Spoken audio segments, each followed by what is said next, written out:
It may be the last game of the opening weekend here in the USFL, but it's the first game that John DeFilippo has ever been a head coach. He's standing by with Brock Hewitt right now.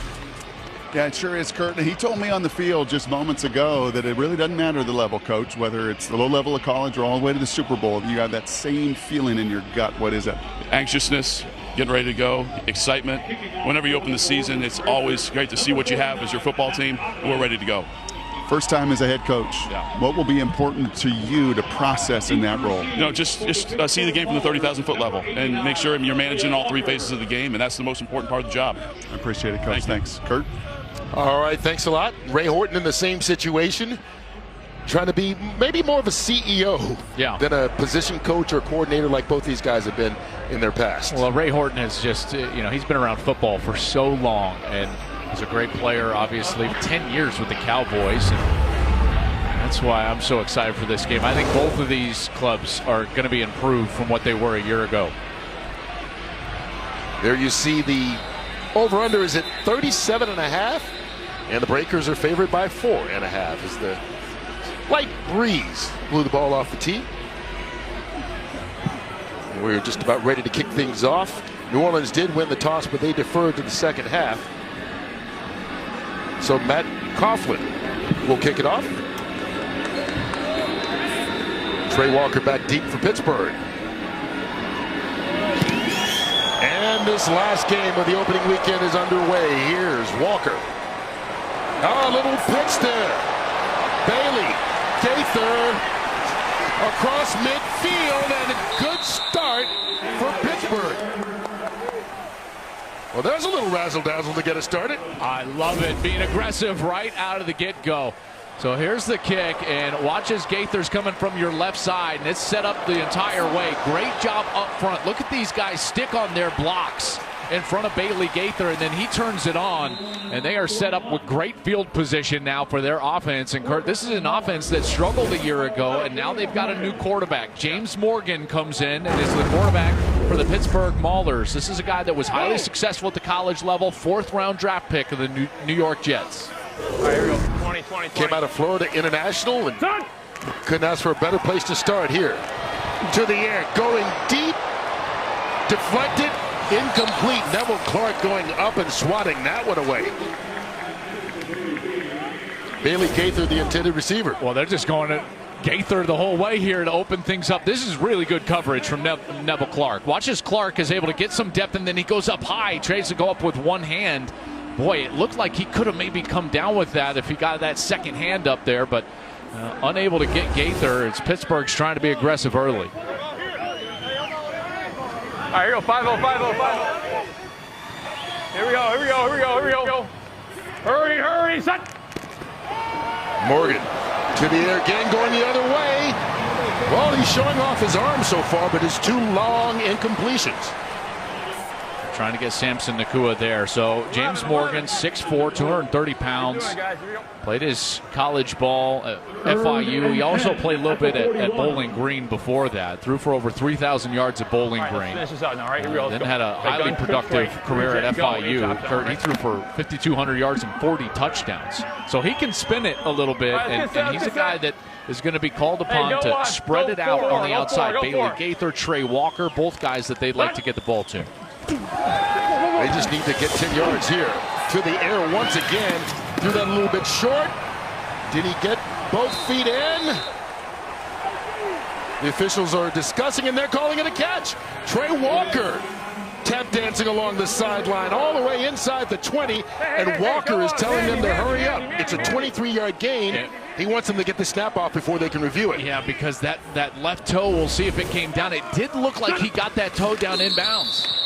And they're going to stop it. I think it's probably a good stoppage. I agree. Yeah. I don't think he was in, or both feet, or it's going to be close enough, at least to review. Okay, it's going to be really close. We're going to take a good long look at this. Stay with me. Right foot's definitely going to be whether in, that left foot gets down. So the right's down, and now we just have to see, does he toe tap that left? And if the shot from behind here, I think he might have left that toe. Did it touch the turf? I think that's a heck of a call that they made.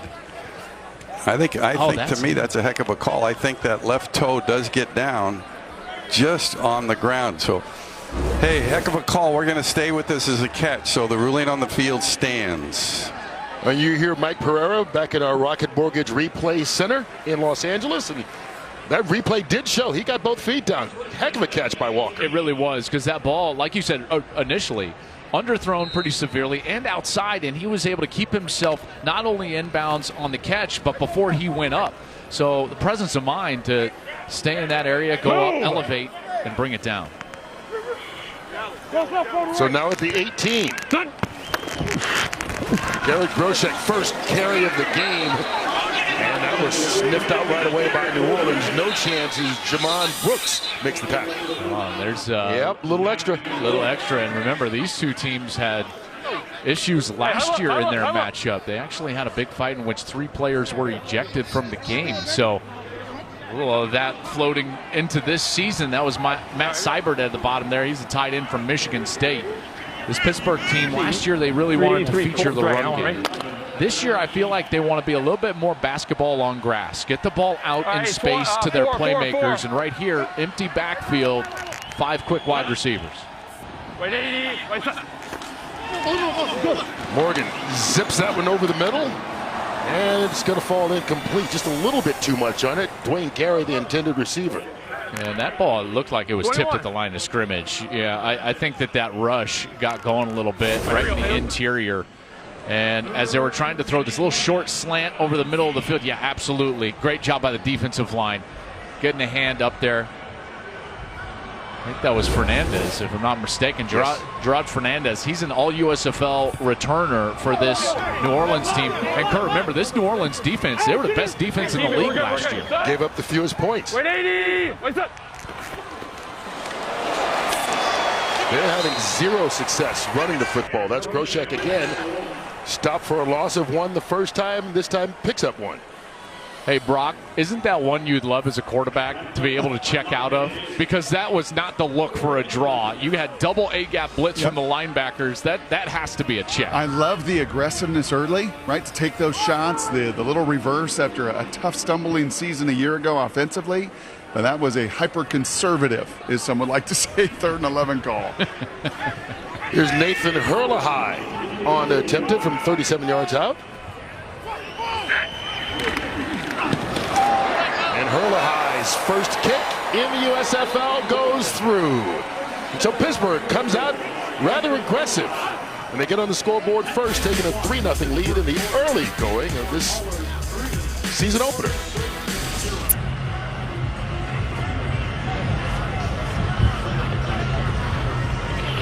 Well, it's been an entertaining opening weekend here in Birmingham.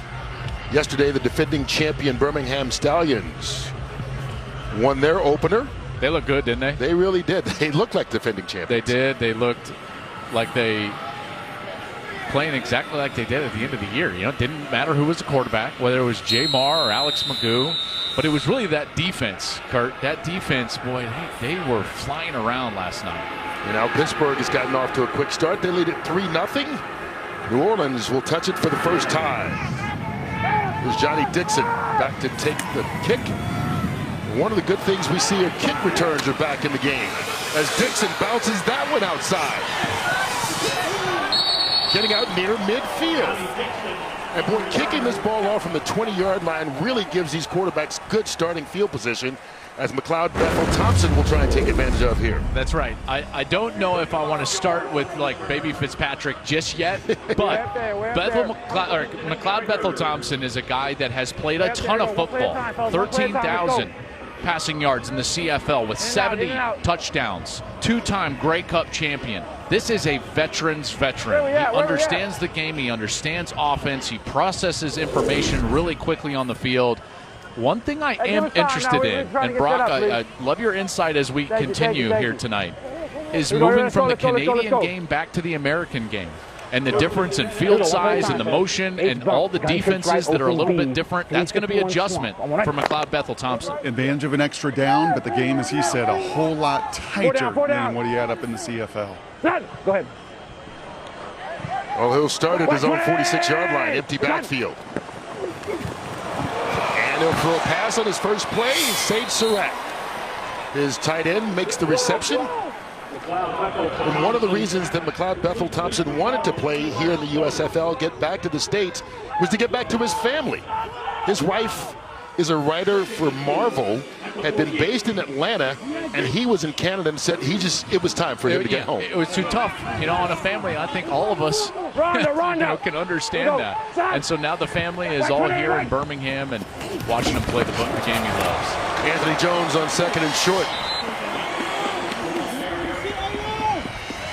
One of the things that I'm looking at, Kurt, and I think that we can all appreciate about any quality offense is that you've got to have the ability to run the ball and control the interior, and then really good offenses then both have guys that can control the interior of the passing game, slots and tight ends, and guys that can go get it on the outside. New Orleans on paper has that type of offense with guys like Johnny Dixon in the slot and then Jay Adams, number 9 on the outside, a terrific wide receiver. Here's Bethel Thompson, has time. A pass in the direction of Sage Surratt, but it falls incomplete.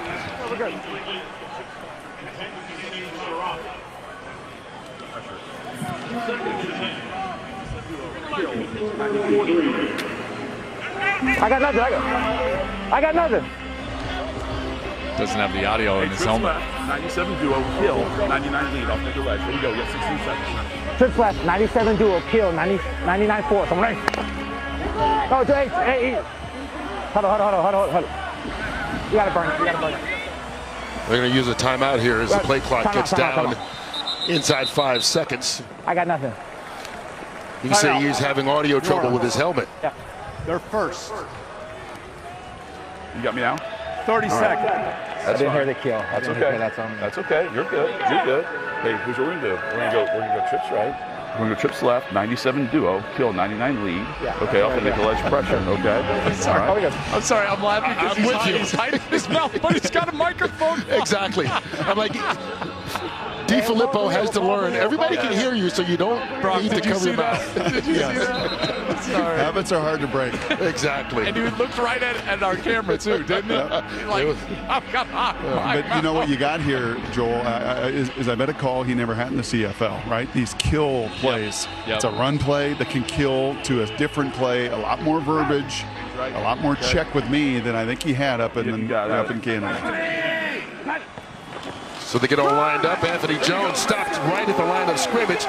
Keeps on fighting, but Bryce Tornaden met him in the backfield, and he fell forward for just a yard. Well, what we're going to find out really quickly is who's the receiver he trusts the most. When you play this long in professional football, you understand that situations like 3rd and long, they're about players and not plays. And so who's the player that he trusts the most during the course of this camp and preseason? That's where he's likely going to go with this ball. Pass back wide, all right? Falcon speed. Here. Speed there. Falcon here. You got it. Yeah, you got the Falcon side. Here we go. We gotta go. Go. Here we go. White 20. Play clock winding down. They get it off. Bethel Thompson going up top. Pass caught. Jay Adams with the reception.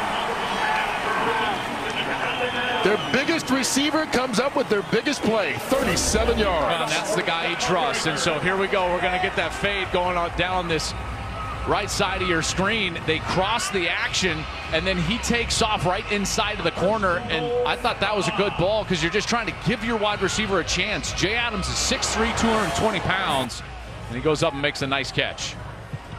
And it brings up 1st and goal from the 5. Bethel Thompson looking for Dixon, and that's broken up. Good play there defensively by Mark Gilbert. This defense for Pittsburgh, they did a decent job last year. Where they struggled was in the red zone. They just did not force many field goals. You know, their red zone touchdown percentage was last in the league. That one just went right through Johnny Dixon's hands. Good ball from Bethel Thompson. Dixon's got to bring that one in. White 28. Anthony Jones dancing. He's going to pick up 2 yards on that run. Let's see what they go with here on a big 3rd down. inside the 10-yard line. A lot of conversation, Joel, about Sage Surratt. Here we go, Right, they traded for him from Birmingham in an offense, in an NFL offense like this. You know and I know tight ends can be so critical down here. Surratt, number 13, to the left of Bethel Thompson. Wait, 20! We're done! Flushed out of the pocket and brought down. Big Boogie Roberts with the sack.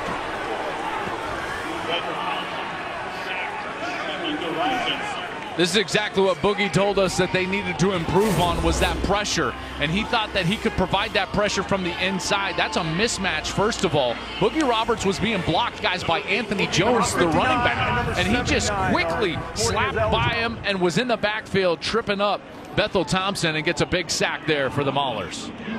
So instead of punching it in, Matt Coughlin will come out and attempt a 34-yard field goal and make it to tie the game at 3. Each team has had the ball once. Each team is impressed marching down the field, but the defenses have held them to a field goal.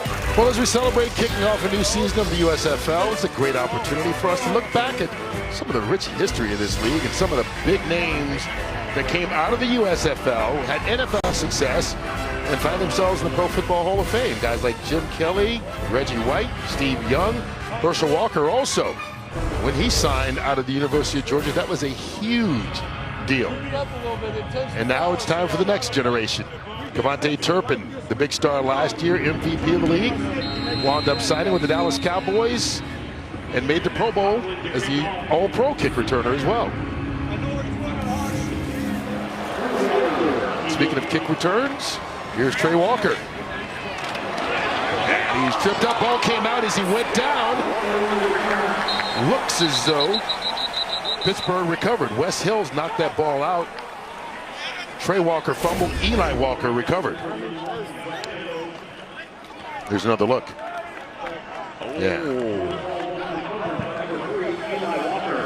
They had a shot, but Walker was able to be there. Animated special teams coaches. Doesn't every special teams coach look like that? Always. Jumping up and down on the sideline. Here's James Morgan. Hey, kill, second possession. Kill. Hurry, set. Madre London falls forward out to the 35-yard line. Let's check in with Brock Heward, who's it's early, but it's Boogie night already, huh? Yeah, you're not checking in with me, you're checking in with Boogie, because Boogie told us really clearly you were going to get a sack this year, and you got on the first series. First series, I ain't playing this year. It's a brand new year. We coming different, revenge tour. That's the way to start it off, but we got to keep going. You did say you dropped 10, 15 pounds this offseason so you could be more nimble. Is that what happened on that third down sack? 20 to be exact. Shout out to my hot yoga regiment, but yeah, it was just for me to be able to play faster and be able to be more nimble and split double teams like I did on that. And you said your mom may be yelling somewhere at home? Oh, definitely. Hi, Mom. Love you. I know she's yelling at the TV, screaming. That's my baby. I love you. Thank you, Boogie. I was going to tell you, never short a big man on how much weight he lost. Yeah, that's right. You can't go 10 or 15 when he told you 20. He knew. Now I'm just trying to think, like, what's Boogie's favorite hot yoga pose? You want to be in front of him, whatever it is. He is one of the characters of this league. He really is. Not only aspires to be a broadcaster, but wants to be an actor as well. Yeah. Here's Morgan. Fires that one. Oh, it's too high. And big hit taken by Henney. No flags on the play.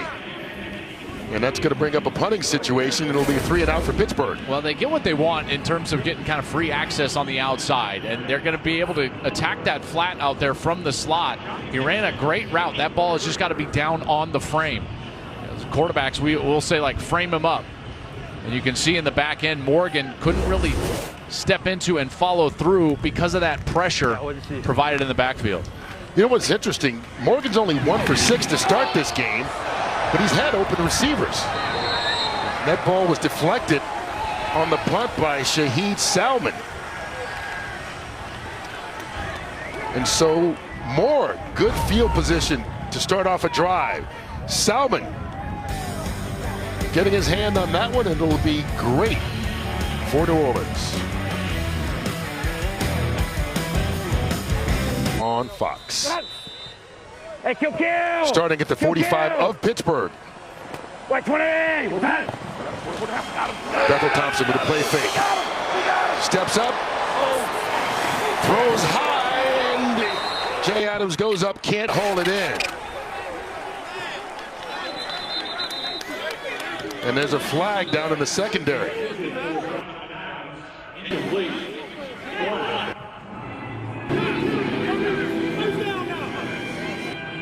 After that poor punt, I love the aggressive play call. You could tell they were going big play action there, trying to get the ball down the field. After the play was over, unsportsmanlike conduct. Number 2, defense. His first of the game. 15-yard penalty. First down. And that's on Trey Tarpley, who was there in the coverage against Adams. Yeah, and these safeties they've been very good for Pittsburgh. They were a year ago, and you see right here, he kind of comes up and then right there shouts at him when he's on the ground. So he gives the big incomplete. Why not just turn back to your huddle, and go back there? But no, he's got to put his team in the whole 15 yards. Gives him a free 15 to the 30.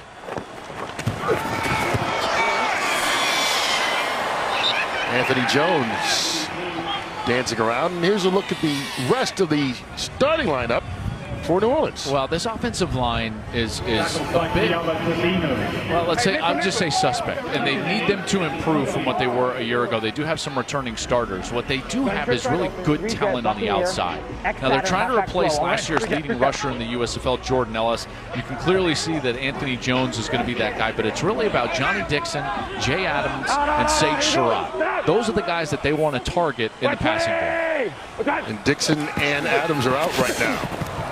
Bethel Thompson, and that one was going for Eli Stove. It's broken up. It's incomplete. And this Pittsburgh defense has done a good job breaking up the passes here today. I think that the strength is in the front, actually. We've already seen Boogie Roberts with a sack. I think he's the strength of that defensive line. Then Reuben Foster. Again, I'm so excited to just watch him play, fly around, see how confident he is on that knee. And then in the back end, their best players are their safeties. Tornadon was all USFL. Tarpley has been around, and I think that their corners have some good length as well. Both of them over 6'1". Third and long. Pressure again. Bethel Thompson brought down again. Second sack of this first quarter. Terry Beckner doing the job this time. They've gotten great push so far, and this is what I was talking about with this offensive line. You're going to see this push coming straight up the field from these defensive tackles, and they're just using a bull rush technique. Look at that. There is nothing fancy about that rush whatsoever. Brock, they just took the pocket and shoved it right in the lap of the quarterback. Yeah, and that was the message right around Boogie on that bench over there, is continue to be aggressive. That's probably, Joel, the biggest matchup advantage they have tonight. Matt Coughlin on to try a 51-yard kick. No problem, right? That would have been good from 61. And Coughlin giving New Orleans the lead. The kicker out of Michigan State making it a 3-point advantage.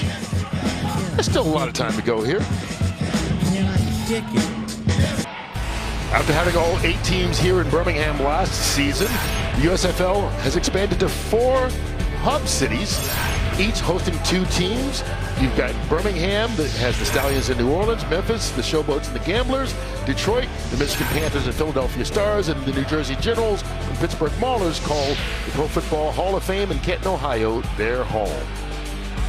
And it's great to see this league spreading out into the communities all over the country. And, they had 30,000 plus in Memphis yesterday and a big crowd here, over 20,000 in Birmingham. So spreading the love everywhere. Trey Walker on the return. Fighting, and he's going to lose yardage. Backed up inside the 25-yard line. We'll see what James Morgan can do. He's come out. He's only 1 for 6 so far in this game, we mentioned. And that one catch was a toe tap along the sideline. So he got a little bit of help there. And for a guy who was a 4th-round pick of the New York Jets, you look at the guys that drafted ahead of him in that 2020 draft, and those are some of the biggest names in football right now, and Morgan's still trying to find his way. You can make an argument that Hurts had the best season in the NFL, right? Even though he didn't win the MVP. You can make the argument that Burrow is as good as anybody in the league. I mean, that's just a great draft. Madre London stopped in the backfield by Greg Eisworth. Eisworth with a nice safety blitz there. This is a guy that was a 3-year all Big 12 safety at Iowa State. And I know one thing about that defense, and that it was aggressive at Iowa State, and it was leaned upon. It was the reason why they had such a good run under Matt Campbell for a couple of years, and Eisworth was a big reason why. So a nice job right there being aggressive. And again, let's remind people, Kurt, this was the best defense in the USFL a year ago. Morgan hands it off to Madre London again. And this time he picks up about 3 yards on the play.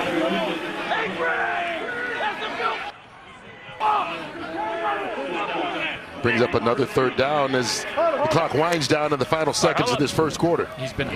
Let's listen to a play call. Let's see what they got.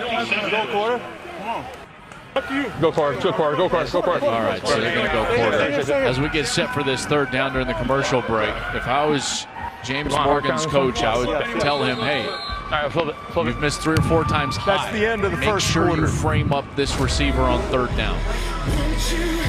We'll find out if that advice works. It's a 3-point game after 1 quarter here in this final game of the opening weekend in the USFL Season 2. 5-0. With 1 quarter in the books, it's time to see what James Morgan and the Pittsburgh Maulers can do, down by 3 to the New Orleans Breakers here in this season opener for both squads. 5-0 with 4, 5-0 with 4, dribble. 180. Third and 8. Morgan couldn't connect. He's got 1 completion so far in this game. Misses Isaiah Henney on that one. And one of the issues that they've been having is just they've got too far to go on third down. 10, 11, 7, and 8 on their 4 third down chances. That one just out in front of Isaiah Henney.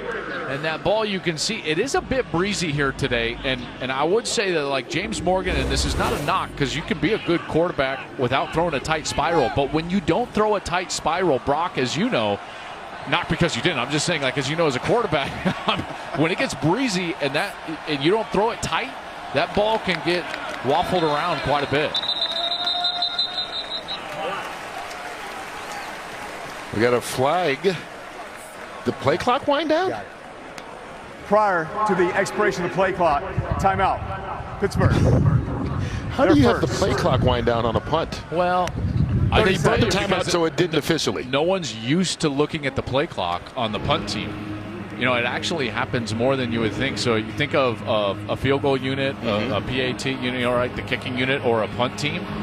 You've got to teach somebody out there to look at the play clock because nobody else on the team is accustomed to looking at the play clock every single play, except for the quarterback. And so you go out there, and even if the punter notices it, you know, he's 14 yards deep, so he's shouting like, "Hey, stop the ball!"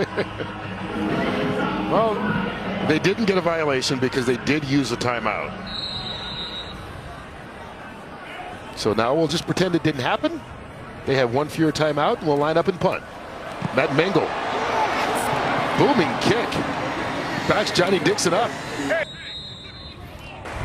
Good kick by Mengel.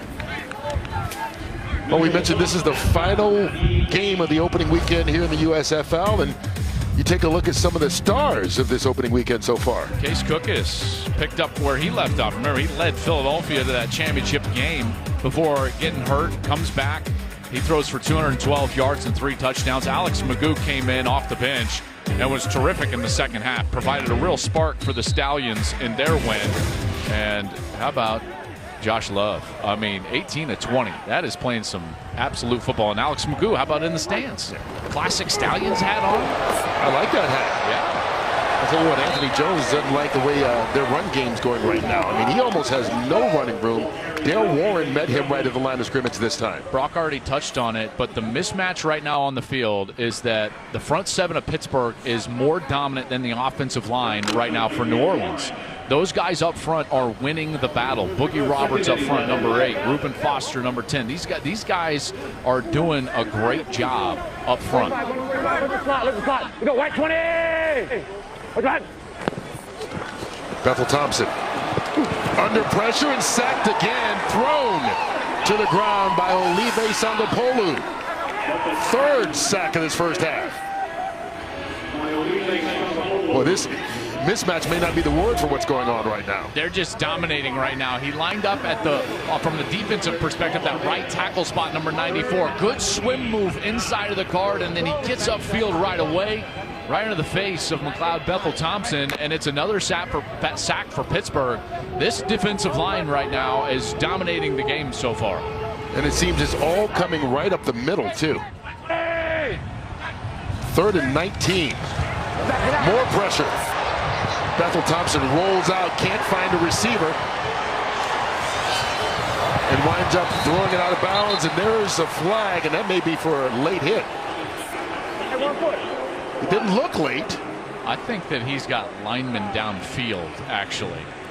Yeah, because he took a hit. It didn't look like it was egregious nor late, but there is a marker. You got a foul, too. Is he beyond the line? Yes, 2 yards beyond. You can hear the discussion. It sounds like he may have gone past the line of scrimmage when he threw it. The IDP, which will put us where? Oh, yeah, he was way past the line of scrimmage. I think the original line of scrimmage was in the 9-yard line. We're good. And he threw it from about the 11. Pass. So we want to go with the illegal forward pass. Yeah. All right, gotcha. That's a quarterback's number. I can't remember. Oh, yeah, look at that. Number 1. Couldn't he do that in Canada? I was going to say, maybe he's on the metric system right now, you know? Play, both by the offense. Ineligible player downfield, number 65. That penalty is declined. Illegal forward pass beyond the line of scrimmage. Number 1. 5-yard penalty from the spot of the foul. Loss of down. 4th down. Well, you can hear the wind for one. Yeah, and it's on right. the microphone of Stuart All right, Mullins, the referee. Let's take a deep breath, all right, and move on to the next play. All right, everybody cool with that? All right, let's roll. You can hear John DiFilippo as well trying to calm his team down right now. This one was you just punt, play a little defense, and try to regroup. Yeah, this wind is right in their face. So if anything, this punt is going to be short. He's going to try to get it off really quickly as they're going to come after it. I doubt it's going to get even to the 40-yard line. Well, Isaiah Henney back deep at midfield. They get it off. Short kick. Flag down in the end zone as Henney slides to make the catch. And not only is the flag down, but so is the punter, Matt White. Pitt was coming after it. Personal foul. Roughing the kicker. Number 89. Defense. 15-yard penalty and an automatic. 1st down. Yeah, so when you contact the plant leg like that, in particular when it's down, and you don't allow that punter any room to come down right there, that's the contact. That's going to be called every single time. Excellent job by the officials. They were all over it. And that is a huge moment right now for New Orleans because they get to put their offense back on the field. White's hurt for real. His ankle, did you see it twist? Yeah, I did. Normally you don't know with those punters, Kurt, but let's give them the benefit of the doubt. I don't know, maybe I was fooled. Matt White got up and walked off the field to the sideline, so that's a good thing. I've just been around more punters than you. That's all. Well, it's good for New Orleans. They had a 4th and 22 punting out of their own end zone. Look, he's talking to his specialist teammates. He's like, yeah, guys, that was real. He contacted my leg. Instead, it's a 1st and 10 from the 21. McLeod Bethel Thompson with time to throw, and that was tipped. He's now 2 for 8. so far. Well, you know, they need to do something either formationally or trying to get the ball quickly out of their hands. Right here, you see on a third down earlier in the game, what they use is a switch release from a tight bunch set in order to create space and width from the corner. So as soon as Adams creates that width, then he can move inside, get vertical, and all the quarterback needs to do is flip that ball up and give a tall wide receiver a chance to go up and get it. That's a quick style of a way to get space and get the ball out of the hand of the quarterback. They hand it off Anthony Jones. Once again, not much running room, only a yard on the play. Okay, here we go. This front seven has been so good. Where are they going to go here on third down? Pepper F. Seahawk on the cheetah. Gun, gang right box. Pepper F. Seahawk on the cheetah. On the cheetah. Gang right box. Pepper F. Seahawk on the cheetah. Right. Let's go. Go, go, go, go. Anything better than play calls in football? I love it. Quick snap. Bethel Thompson looking deep, double covered down the field is Johnny Dixon. And no chance to catch that one. Eli Walker and Mark Gilbert there, step for step with him. You know, he gets a little greedy here because when you look at this, I think that he's going to have a break route right here, Kurt, coming from the outside, and he's got it. And I think room to run on the outside for the first down. Right there, boom, John Adams gets it. Jay Adams gets that ball. He can run for that first down. You don't have to throw it into double coverage. You can throw it short of the chains as long as you've got green grass in front of you. He had it from Jay Adams. I think that was a poor read from Bethel Thompson. Coach, back up, back up. Well, Matt White is out as the punter, so their kicker, Matt Codlin, comes in. It's a high kick, short, and Isaiah Henney wrestled to the ground before he could get to the 50-yard line. Good coverage of the short punt. Nigel Chavis with the stop, 33 yards on the punt, 9 on the return, and we'll see what Pittsburgh can do with the football when we come back.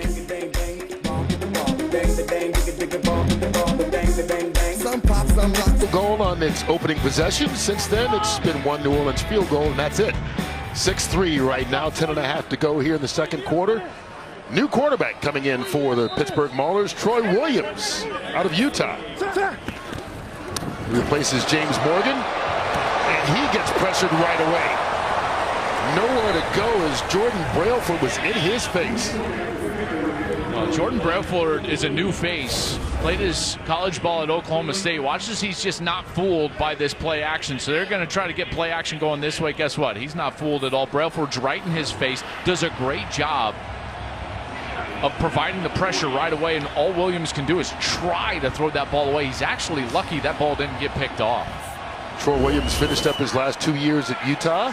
Started out at the University of Washington. Played the CFL the last 4 seasons. And that one's batted at the line of scrimmage. Gerard Fernandez. Joel, I know you can see from the press box what I'm feeling down here, and it is a suffocating feeling as a QB, right? There's just, you feel like this defense on both sides is sitting in your lap, and there is no run game to offset it. None, but there's also no creativity to offset it either. And this is where you feel like the field is tilted at you as a quarterback, and that they've got 13 guys out there. But at some point, you've got to create either a formation or a movement that creates easy yards. Right now, they're just sitting in static formations. Williams chased out of the pocket and brought down. This is a futile attempt for him. 3 plays, no air, and out. Keontae Shad with the sack. Yeah, Shad does a great job. Now both of these defensive lines, each for the Maulers and the Breakers, are just teeing off. And these offensive lines have got to go back to the drawing board and figure out something to do. But again, I would just say, and Brock, no creativity. These static formations, no movement, no misdirection. That doesn't help these O-linemen. Screens, draws, options, jet sweeps, change the target. Matt Mingle's punt taken by Johnny Dixon. He actually lets it bounce, and it'll be a good bounce as Bailey Gaither does a good job of preventing it from going into the end zone. Hey, all 3 phases, right? Defense and special teams dominating so far in this game. Well, that's huge because that defensive line has been absolutely dominating. A 60-yard punt down inside the 2, and Boogie Roberts back on the field when we come back. No. We got to get in there. We got to get in the end zone. I got to catch that. I got to catch that. Yeah.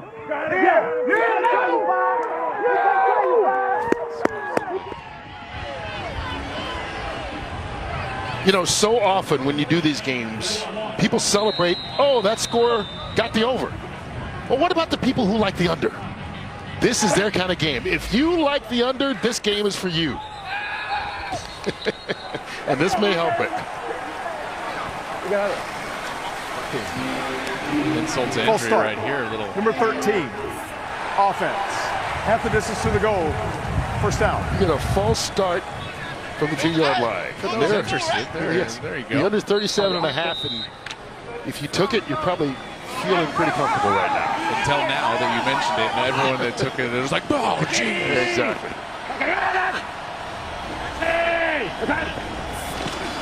Anthony Jones came out, but so did the ball. Pittsburgh recovers. Kayaba to Zeno. Well, there's one way to score. Fumble, recovered by the defense for a touchdown. Well, this is why that play from Bailey Gaither on the punt was so big to down that ball, because the way the defense was playing and the defensive line, they were going to have a chance at some points, but this they were able to knock it loose. Was that Foster that got in there? I think it was. That's his arm right there, Reuben Foster, the former first-round draft pick out of Alabama. That left hand, as he got in there, he's able to rip that ball out, and then Pittsburgh is able to recover it just over the goal line and get the first touchdown of the game. Excellent play up front. Those defensive linemen covering up all the offensive linemen, and then there's Reuben Foster. I mean, I think people forget what a dominant and great player Reuben Foster was, and that was a terrific play right there on the goal line. You talk about Foster, first-round pick of the San Francisco 49ers. Had a number of legal issues, and the 49ers let him go, signed with Washington, blew out his knee in the offseason, and hasn't been on a football field in 4 years. October 2019 was the last time he played in the game. October 2018, pardon me, was the last time he played in the game. And so now a decision to make here. You want to go for 1, 2, or 3 as Foster and his teammates celebrate there on the sideline.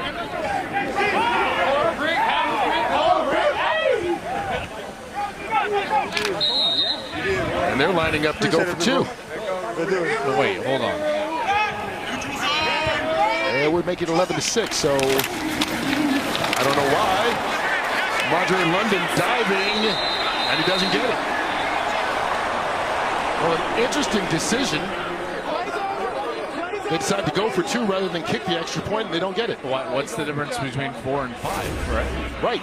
So the extra point, unless they're having kicking issues that we don't know about. They're trying a little bit of a draw here, and again, this defensive line from New Orleans, now they stand up strong.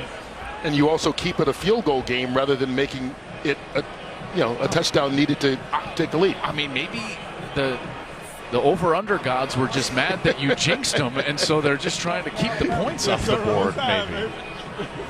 Well, again, if you like the under, this game's for you. Brock. Yeah, I'm with the guy that just made that play, and we talked to him this week. Awfully excited to get back to Alabama. Walk me through that play. Coach told me to take my shot. I took it. I seen Dale out there making plays, so he took his shot. So I was like, man, I can't be scared to take my shot. So really, he did that for me. And I saw Bull. We talked before the play, and he was like, hey, I'm going left or towards the run. I like, bet I got your backside, bro. And I just saw it. I saw it opening. I just dove for it because I felt a little pressure, and God bless me. It's been 3 or 4 years since you've been on the field hitting some people, and you told us in the production meeting you were ready. I'm ready, sir. It's a blessing. 4 years out of this game. It was horrible. It was real bad, to be honest. But I persevered. God helped me to see it through. And, I saw it through with the hammer, you know what I'm talking about, man? Keep it going, Ruben. Thank you, man. A little turnover hammer there. And that's the difference in the ball game right now is Johnny Dixon returns it. You can see Keith Gibson attacking that football right there as he brings him down. Well, you talk about one of the great college football players during his time. Reuben Foster at Alabama was a national champ, first-team All-American, obviously first-round draft pick. Vaunted defenses that he played on there at Alabama. And, when you talk with the coaching staff around Alabama, he's one of those guys that they would mention as, every one of our great defenses had an alpha. Well, Reuben was one of those guys. And we've got one coming up in a couple of weeks, Kurt, from Alabama, Will Anderson, that's going to get selected in the NFL that they mentioned like that. Here's McLeod Bethel Thompson trying to get something going on offense, and they complete a pass. Johnny Dixon along the sideline.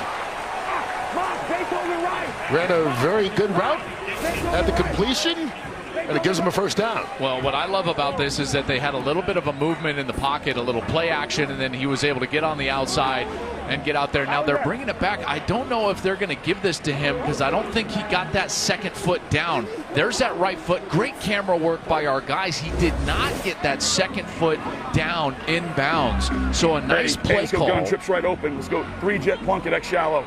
Gun trip. Timeout. And Bethel Thompson forced to use another timeout because of the play clock. Well, and remember, they felt like they were. Hey, they're not going to. They're not. I didn't see anybody waiting complete over there. Mike looked, he didn't see it. He didn't stop us. Okay. All right. Okay. I think Coach DiFilippo was taken off guard by coming back and it being second down. He had a first down play call ready. Everyone's moving up there. But as you can see here, Johnny Dixon, control, 1 foot down. There's the second foot clearly on the line. Excellent call right there. Mike confirmed it in L.A. And then DiFilippo has to come back and be like, oh, wait. It's 2nd and 10 now. And so that just short pause right there with this quick play clock. And, Brock, you've been saying Bethel Thompson has been – it's been a tough adjustment on that play clock so far. Yeah, I asked him after the first couple series the biggest difference, and that's what he pointed to. This game is moving faster. Obviously, this front in front of him and that clock, too. He's 0 for his last 7. There's a completion out to the running back, Anthony Jones, and Jones gets wrapped up right away. Mark Gilbert on the tackle. Well, I did love what they did on first down. They got a little creative with their formation, and then that set a kind of a half roll. Let's see if they go back to either Jay Adams quickly or if they try to roll the pocket a little bit. But it's another 3rd and long. 3rd and 9. Let's go home. Let's go home. We've got to get it all the way to the 45. Get there, Sage. Stepping up, Sage Surratt diving and getting the first down. That's what they like about him, 9 yards at a first. Well, I love this route from Surratt because he's just going to be working right down the middle of the field, and he's working against Kaiva Tazzino, number 31, the linebacker. Watch as he comes back to the ball, and then the awareness to know I need to get upfield. He gets away from Reuben Foster, dives for the line to gain, and he's able to keep him on the field and makes the first down. The handoff taken by Jones. And finally, it looks like in these last 2 plays, New Orleans has a little bit of something going here as Jones makes the run for 5. A little bit of a rhythm with that offensive line on a nice run from Anthony Jones. And they get back to the line of scrimmage quickly. No huddle. Bethel Thompson kind of jumped in the air, maybe unnecessarily on that one, but you got to wonder, all that pressure making him a little bit nervous, and it throws it too low. That pass intended for Eli Stove. Let's see what they go with here on 3rd and 5. Here we go. X-Play focus. The trio right, Y orbit, 3-jet Boston wrap. All right. You hear something like Y orbit. That's going to be a motion with Sage Surratt. So Sage Surratt's going to be in an orbit motion, which means that he's going to go. White 20. He's going to go across and then back. Wide now. White 20. Oh, killed the motion there. Bethel Thompson sacked again. Sack number 4 and a second for Sangapolu. Bethel Thompson is going to have to start seeing the field a little bit better because he's got a first down right here. Remember, it's just 3rd and 5. Surratt's the closest one to him. He's just going to run a little bit of a hook. Ball out right now, that's a first down. But he holds it. It looked like he was looking deeper than that, trying to read deep to short. But on a 3rd and 5, you've got to read that type of a concept, short to deep.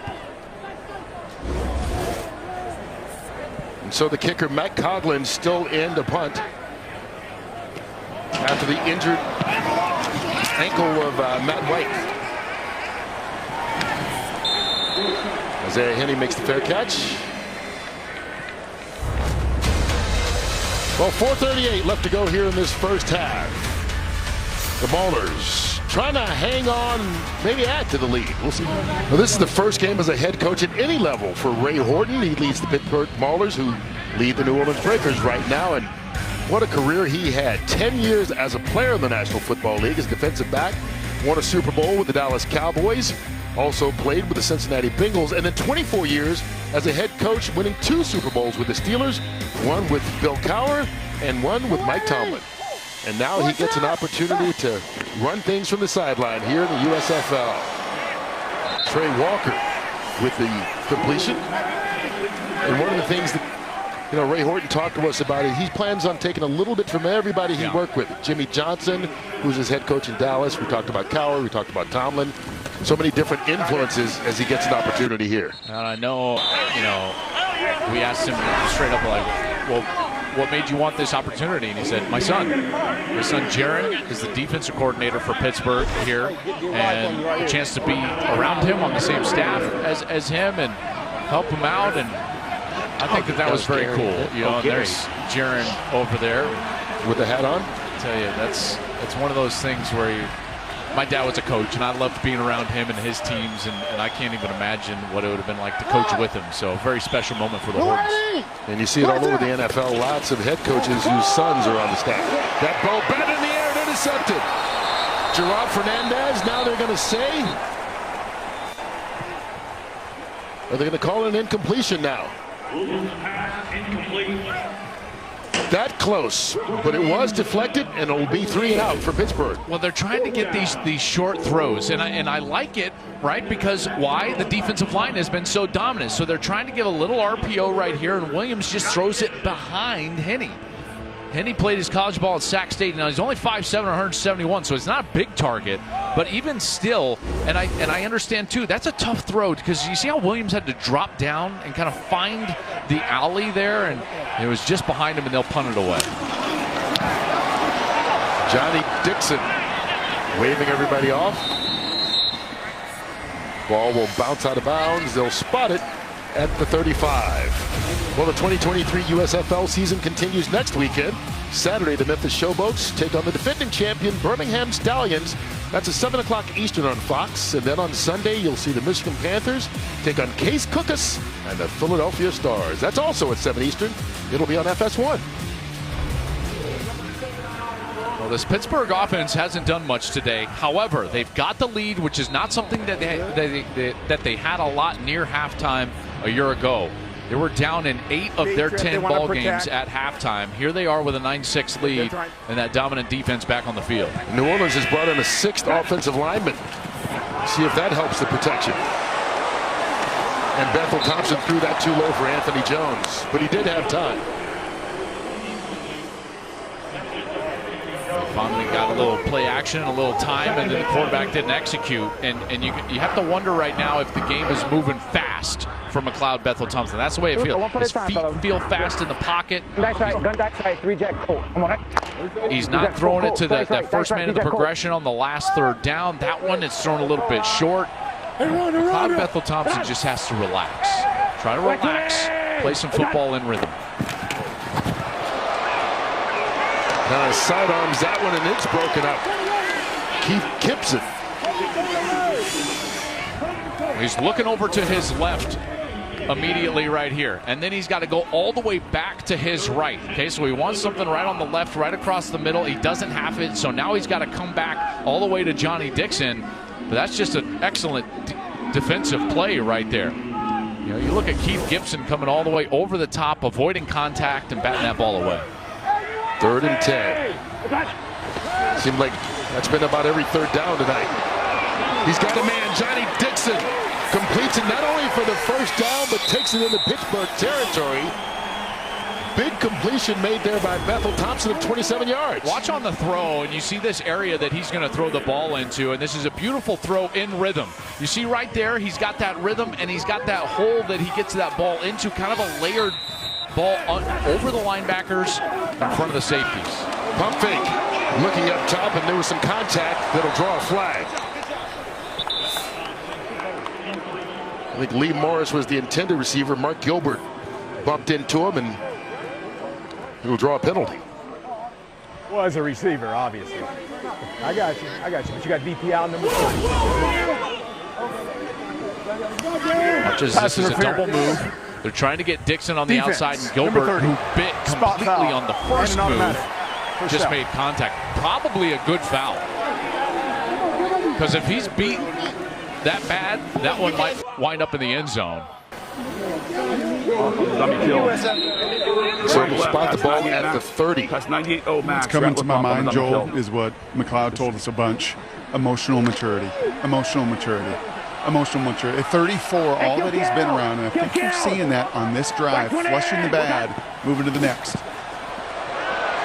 Here he is back to throw it under pressure. Somehow escapes. And has running room. Bethel Thompson down inside the 20-yard line.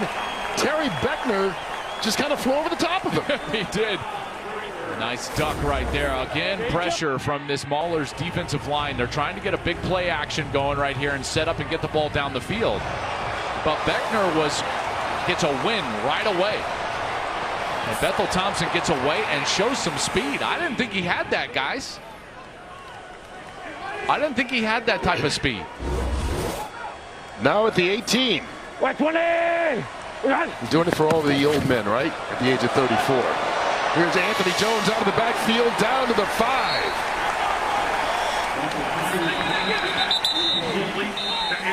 Now this is more like it.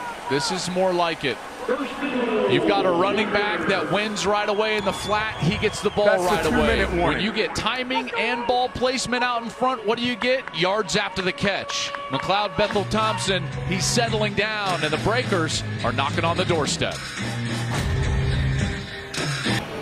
Here at the 2-minute warning means we're just a couple of minutes away from the Progressive halftime show. We'll get you inside the locker rooms, break down this first half, and show you some of the best plays from last season here in the USFL. It's all on the Progressive halftime show, and we'll be interested to see what the score is, because right now we've got New Orleans just outside the 4-yard line, 1st and goal, down by 3. Bethel Thompson and this offense have seemed to find a rhythm here lately. Wait, 20! Anthony Jones cuts it back. And he's going to fall forward for a gain of about 2 yards on the play. Nasser Player with a stop.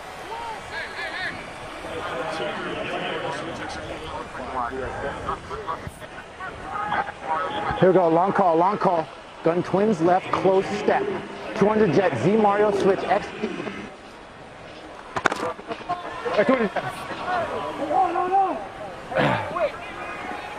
Son!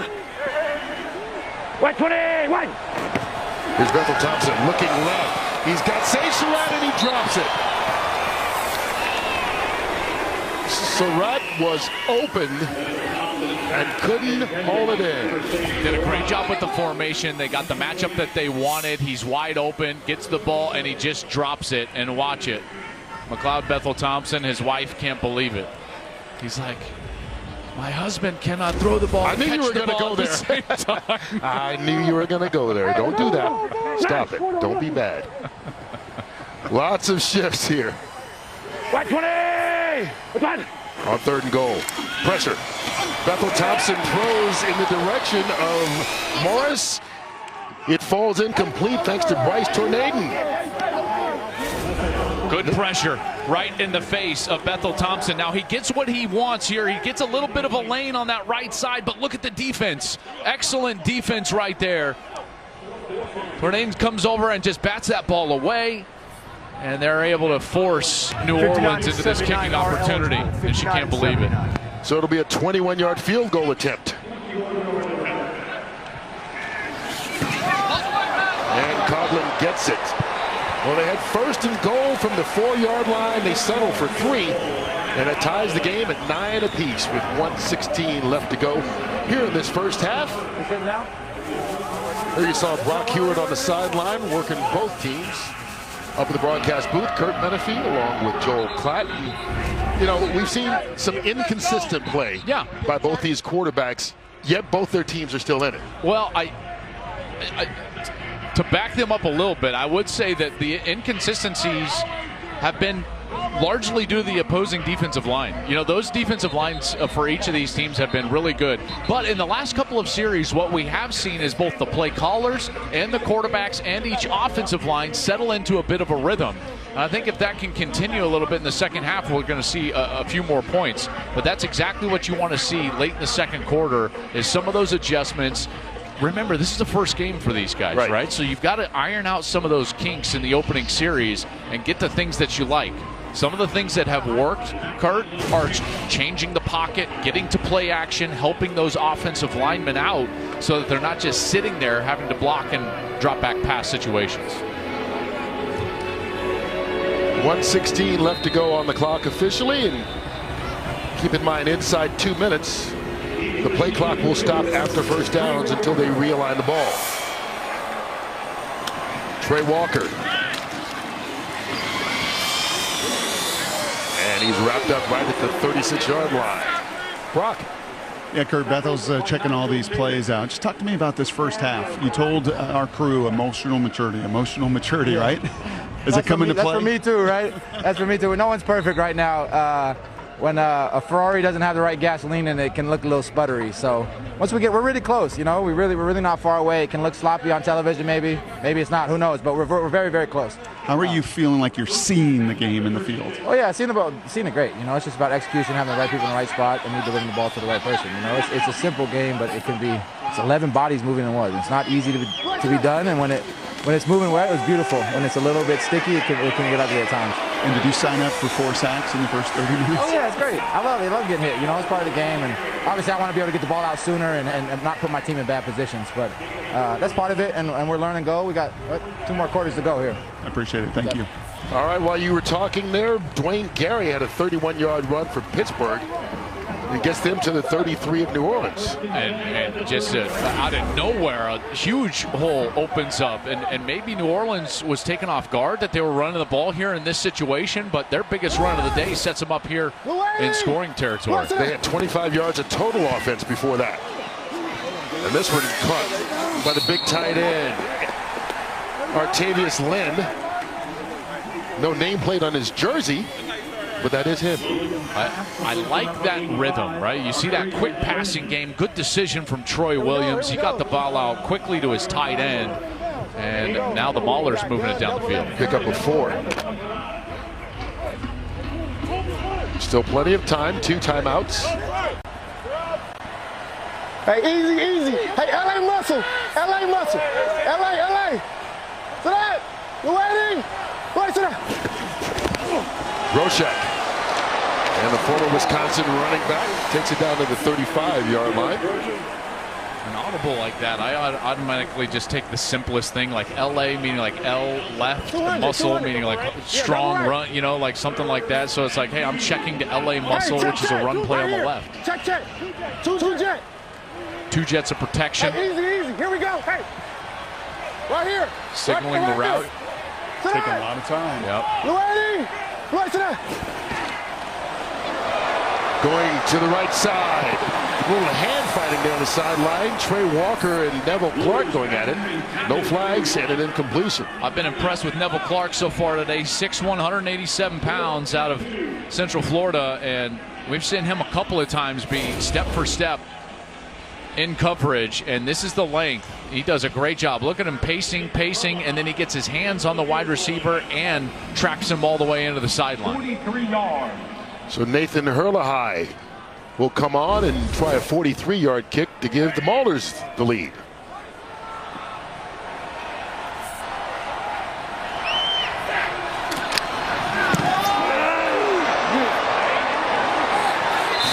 Alex down on the play. Alex Thomas came in and hit Hurlahide. Running into the kicker, number 38, defense. 5-yard penalty results in a first down. Yeah, they only needed 2 for a first, so that's a big one. Huge mistake. You know, it's the odds of getting this are just so slim, and then it's not even like they were laying out there. He just runs into him as he's running by. It's a massive mistake, and it gives Pittsburgh life. So now you've got 18 seconds. The ball is on the 20-yard line. You can throw it wherever you want because there's a couple of timeouts left for the Maulers. So the entire playbook is at their disposal, but at some point they're going to have to find some matchup that they like. Their tight end is huge, 6'4", 262 pounds, Artavius Lynn. We've seen him have a completion on this drive. Maybe that's where they start to look. When we get done with this first half, we'll bring you the Progressive Halftime Show. We'll see what happens here in the final seconds. Troy Williams has time. Looking for Bailey Gaither. He can't get it. There's your guy Neville Clark there on the coverage again. Yeah, they're having a tough time against Neville Clark. He's got too much length, and he is right in sequence with these wide receivers. He's done a heck of a job. Clearly unfazed. Watch his patience. You know, a great corner has to have patience, and he never panics here, even on a double move. He kind of catches up, even with the stumble, and then he fights through the hands of the wide receiver. See that right arm go right through the hands of the wide receiver? That's textbook stuff right there.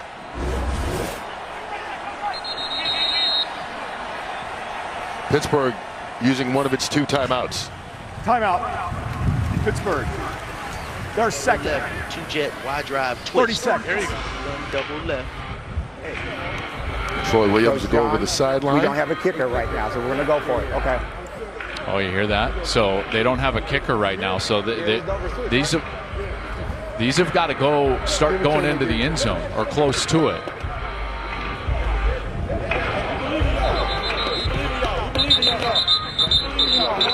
There you see Hurlahide trying to get himself back in the groove, but they've already made the decision he can't kick the rest of this first half. 2-jet, wide drive twist, don't worry. So probably about 2 plays here. Well, they're running a play called 2-jet wide drive. 2-jet is the protection. Y is going to be on a drive route. Okay, so that means that he and that wide receiver. So what you're going to get here is this. Then you're going to get this as well, and you got a twist on the top side. Here comes the blitz. Thrown underneath, and it's caught.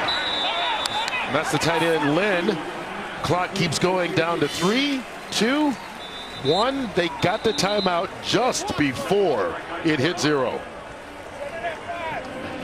What's going on now? Well, Hurlahide's got his helmet on over there on the sideline. Yeah, he said he was good to go. What, does Ray know that? They're third and final. Does Coach Horton know that? You want me to go tell him? Well, should we? I don't know if the coach knows that. I think the operation's coming on the field here. Joel, snapper, holder. All right, Brock, he missed the last one left. Does he overcorrect here? Yeah, and that was the miss in warm-ups as well. And the wind was blowing a little bit more. It's calmed down as the sun is going down. But that was his miss in warm-ups as we watched it too.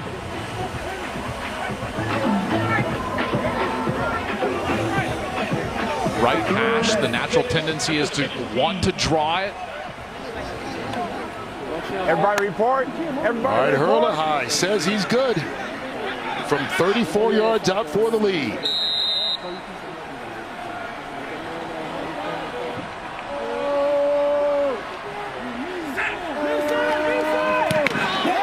And that one's blocked. New Orleans can run this back. Mike Stevens. And they're trying to pass it around. And that will end the first half. Well, that was exciting. Maulers and Breakers all tied at 9 apiece after the blocked field goal. I thought that they were going to get a chance That's there. the end of the first Neville half. Clark almost had it. Here's some good push from the interior. It gets blocked in there in the interior. Clark is the next one that has his hands on the football, and he has a nice little return before they start pitching it around.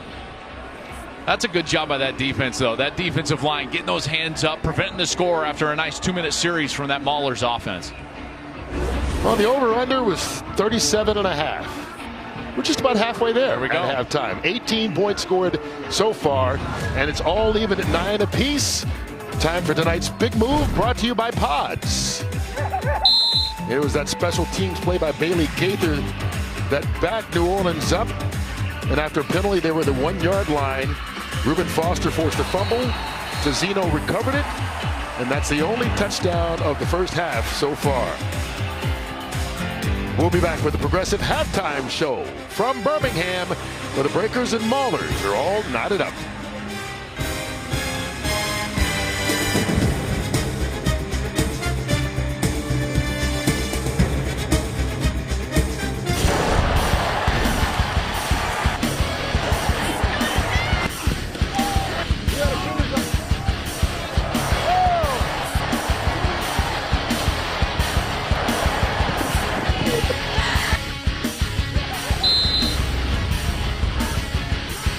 That was tonight's game flow, brought to you by Progressive.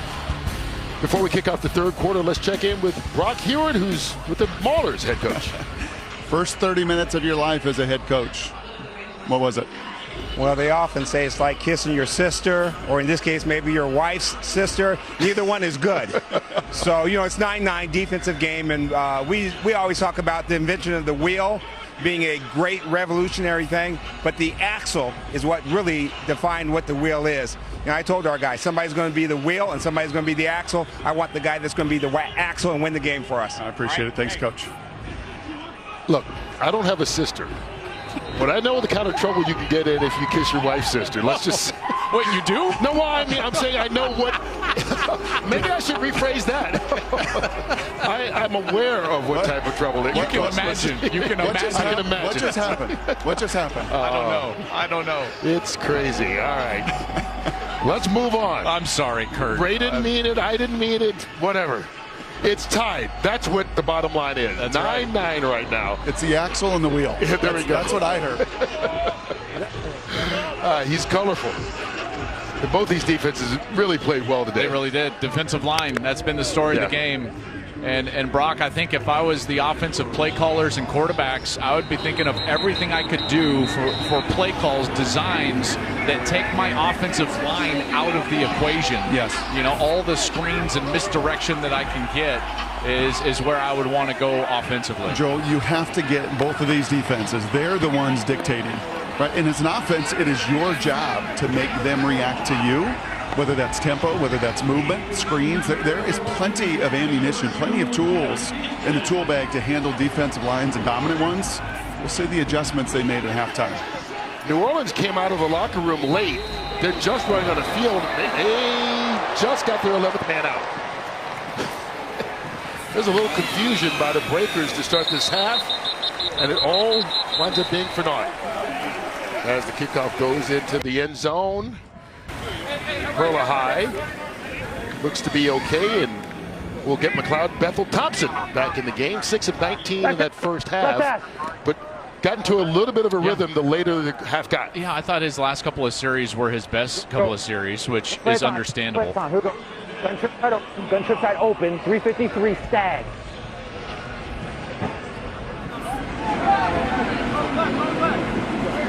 We'll start this series at the 25-yard line.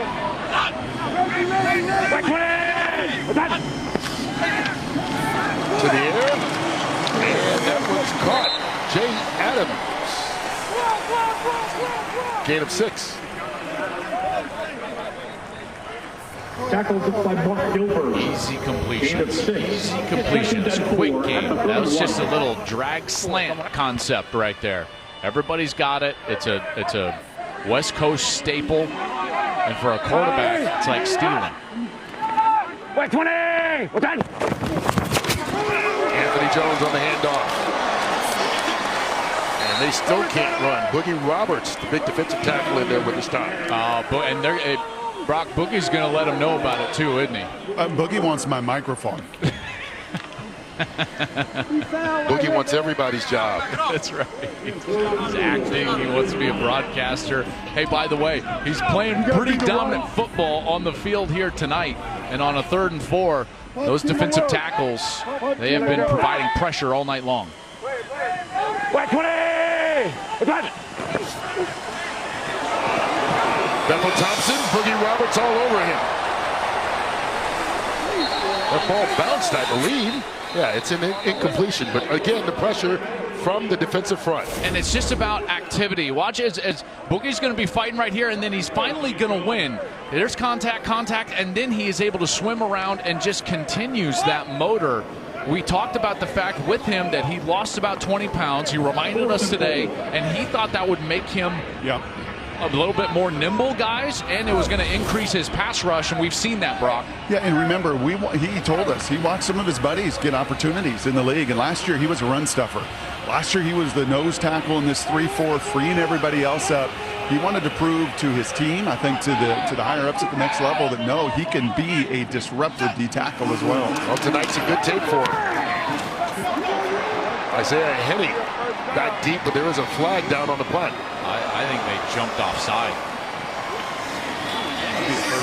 Yeah, it would, wouldn't it? That's going to be another huge mistake. They've given them a couple of chances tonight, guys, with these penalties. You know, these don't show up. It's turnovers. That would make the first down, number 89. Yeah, it was 4th and 4, so if they did jump off offsides, it'll be enough for a first. Number 89, defense in the neutral zone at the snap. 5-yard penalty from the previous spot will result in a first down. It is Trey Walker, the guilty party. Wow. And he can't believe it. And he's kind of leaned over. You see him at the top of your screen. So this is him right up top, up there, and he's just leaned over into the neutral zone, and that's just a huge mistake after the defense. Think of the effort that it took, you know, to a couple of sacks, you know, get pressure. Boogie gets a sack basically before Bethel Thompson is able to get that ball out of his hand. And remember, they ran into the punter earlier on special teams as well. Here's Bethel Thompson trying to take advantage. They completed out enough for the first down. Jonathan Adams, who goes by the name of Jay. He's officially listed as Jonathan, but prefers to be called Jay, and he makes the catch for 12 yards. Hey, Joel, that action, that play action pass, that's our best protection. Yeah. Trips right.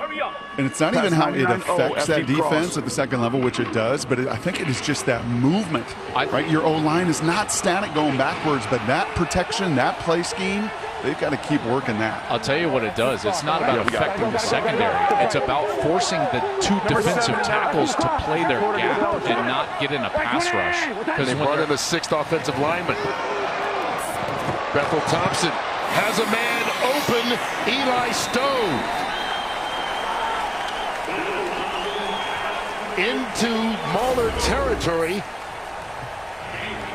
23 yards on that game. Here's what we're going to get that play action again. So you're going to get the play action right there. Try to get a little protection, and then you're trying to open up that zone behind the linebackers. And he's able to deliver it right before he takes a big hit. There's those defensive tackles again, and Boogie is getting there on every single play. He's getting pressure on Bethel Thompson. From the 29. Time. Complete. That one's caught by Jay Adams. 18. Good. There you go. 12, 12, 12. 12, 12, 12. Hey, we're going to deuce right, 99Y, kill over, away from rotation. Hey, deuce right, 99Y, kill over, away from rotation. Deuce right, 99Y, kill over, away from rotation. Here we go, you got 18 seconds. Here we go, deuce right, 99Y, kill over, all right? We're good, we're good. Come on. Watch 20. What's that? From the 18, Anthony Jones gets around the corner. This is the best and most consistent drive New Orleans has had all night. Here we go. Hey, here we go. 12, 12, 12. 12, 12, 12. That's personnel. Hey, twins right book, 98 force. Twins right book, 98 force. Twins right book, 98 force. Twins right formation. Book is a little movement. 98 right force is your concept. Right book, 98.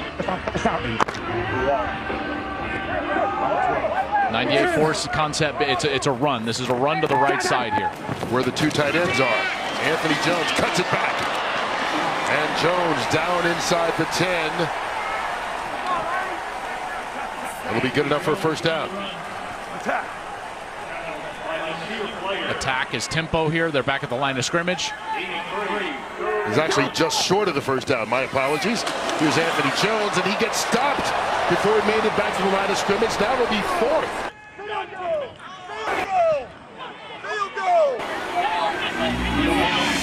Reuben Foster came in there and nailed him.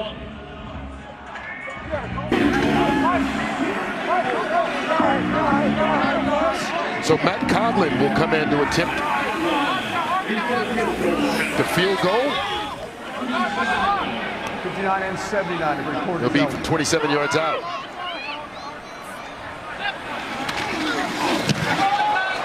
And he gets it through for the lead. And I'll tell you what, John DiFilippo may be disappointed in the way it finished, but remember, they had punted this ball away, so this is almost like three points. Of course, we're here in Birmingham, just about 50 miles or so from Talladega. If you're in a race car, it'll take you about 15 minutes to do it. Maybe not even that long. Yeah.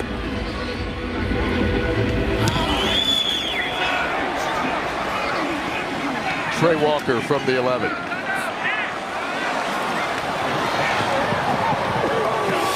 And he's brought down just shy of the 40. First possession of the second half for Pittsburgh. We'll see where they go with the QB. They'll be back to their starter, James Morgan, it looks like. 11. All right.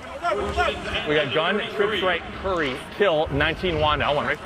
Morgan, 1 of 7 for 23 yards passing in his duty in the first half. Trips right, trips right. Replaced by Troy Williams for the entire second quarter. Monday. Done. Hey, kill, 2020. White 80. White set. The handoff taken by Dwayne Gray. Good second effort by Gray. Fights his way for a couple yards on the pickup when it looked like it might have got shut down early. Give him 4 yards. Hey, Joel, I know we talked about this last year, and you and I are on the same page of this with QBs. But being at field level and hearing your command, there is so much to your command, right? Yeah. Just kill. Yeah. You know, just your presence. You know, and this is an opportunity, I think, for one of these quarterbacks to just stand up and speak up. Done. White 80. What's up? Morgan backpedaling and completes it out to Gaither. And that's a nice ball right there. They got a little A-gap pressure blocked up. And Brock, that running back right there, he stepped up and made a nice block in the A-block. Who was that? That was Gary, number 21. Watch as he steps up, and right there, bam. He's able to stifle Fernandez, and that's what allows Morgan to sit in there and complete the slant. 7 yards and a first down. Son. At the 44. White 80. What's on? All right, we're good. There you go. White 80. What's up? Morgan. Right into the breadbasket of Gaither, flag down in the secondary.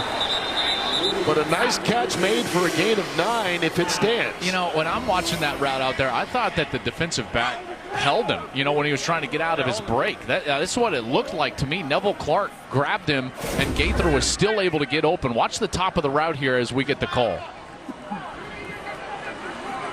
Top of the route. See that tug just right there? I mean, it's small. Pass interference. Number 14. Defense. Penalties decline. The result of the play is a first down. I know it's small. It looked a little bit more egregious from my angle up here. They get the 9-yard gain on the completion. Keep in mind, pass interference in the USFL is a spot foul, unless it's egregious. 20. All right, Monday. Set. White 80. Wait, set. Going deep, Henny couldn't grab it. Hit him in stride, and Henny dropped it. It's a beautiful route. I thought it was a great ball as well. He's just got to get this. It's that slot fade, and it's tough to cover. He wins. Stevens is beat by a step, and he's just got to haul it in. Play, kill, 18-1. Yeah. Good. Missed opportunity. Son! Hey, kill. 4. 180! What's up?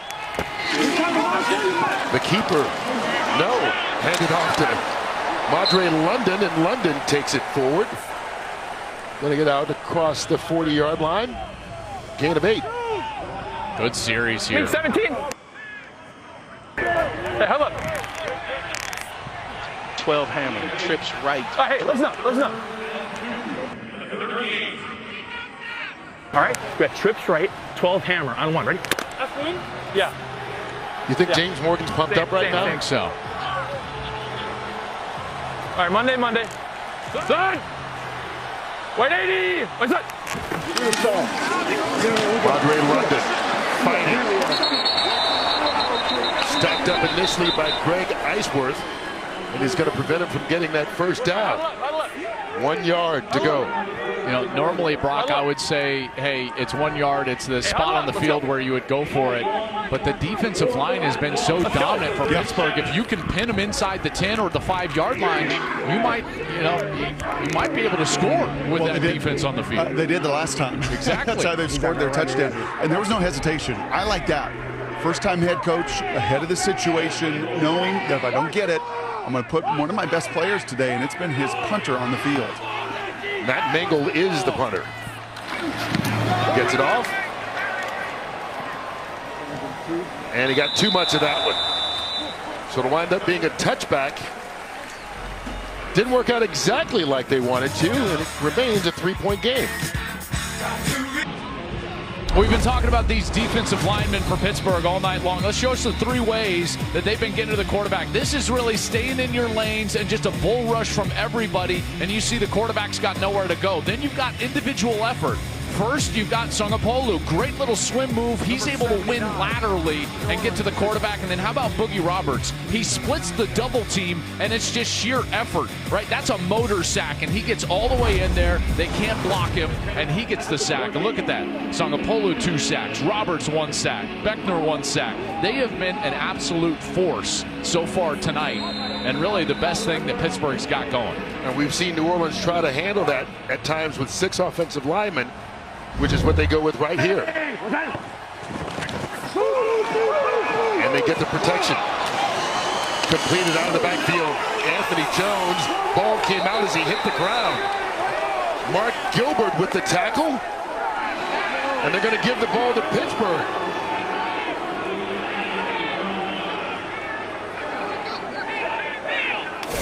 Well, we'll see if he hits the ground here. Big play action again. Completion and a fumble. Bethel Thompson dumps it down to the running back, Anthony Jones, and as he's going down, I think he hit the turf. To me, Kurt, that looks like he went all the way down. This will be a good look right here. Yeah, he's got control. Arm hits the ground. That's what pops the ball loose, and I think Mike Pereira will definitely take a look at this. Mike's in Los Angeles at our Rocket Mortgage Replay Center. Let's listen in as he looks at it. Okay, we're going to look at what we're going to actually look at is the forearm. Is the right forearm down? Does he have control of the ball when that forearm hits? Not the wrist, the forearm, and he does. So we're going to put him down there. So he's actually going to put the ball down at the 27-yard line. It's going to be 2nd down and 3.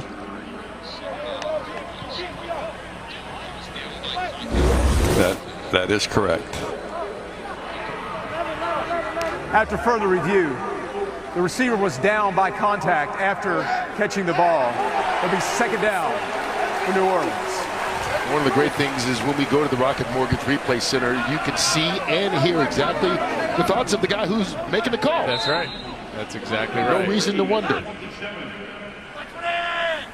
So the catch counts, and 2nd and 3. Anthony Jones makes it a first. Trey Tarpley on the tackle. 9 yards on the run. Well, they finally get a little seam right here in the middle. You know, they have not had much running room. That is a terrific double team by that right side. Paul Adams, Marquise Lucas, and then from the helmet cam of the running back. See how he just runs right off the hip of the tackle right there? That's a great real-time look at what a running back is trying to do as he's reading the blocks in front of him. Bethel Thompson. Along the sideline, Johnny Dixon with the catch and another first down. You can see, if he has time, Bethel Thompson able to make something happen. 16 yards that time. Well, and they're constantly using what's I would call a six-man protection, whether that's a chip player or an offensive lineman, Kurt, trying to stymie that pass rush. And then if he's got the time, they're getting wins in the second level. And Johnny Dixon is one of those guys winning. He's a terrific route runner. Wait, 20! They go with Bethel Thompson out to his tight end, Sage Surratt, into the open field, and Surratt finally wrestled out of bounds just before he gets to the 20. Pass protection, its best so far. And watch what happens when a quarterback gets a little confidence. He's going to throw this ball right on his last step. This is called playing in rhythm. Watch Bethel Thompson hits that 7, boom, and the ball is out. He didn't hitch step. He didn't do anything. That last foot hit and the ball came out and it's accurate. That's what allows for run after the catch. 15 yards on the game. 31. Yeah, it's lucky. Here we go. White 20. What's that? 6 consecutive completions for Bethel Thompson. Pump fake, throws it across the middle. Lee Morris makes it 7 in a row. And you can see the adjustment that they made in the protection paying dividends, Brock. Deuce right, 99 wide, kill over, away from rotation. Deuce right, 99 wide, kill over, away rotation. Coach, what are you trying to look for here? I'm sorry. What are you looking for here on this call? Get this first down right here, all right, and try to run the football right here with our wide zone, okay, and see if we can break one and score. Okay, so here's the wide zone. He wants to run this to the left. If he gets rotation, then he's going to kill it. He didn't get rotation. He kept it on. But Anthony Jones cut it back inside and got the first. Husker. Hey, give me this. Give me 11. Hey, I want to go Y mode, a gun trips right, 353 stag. Y mode, a gun trips right, 353 stag. And what are we looking for here, Coach?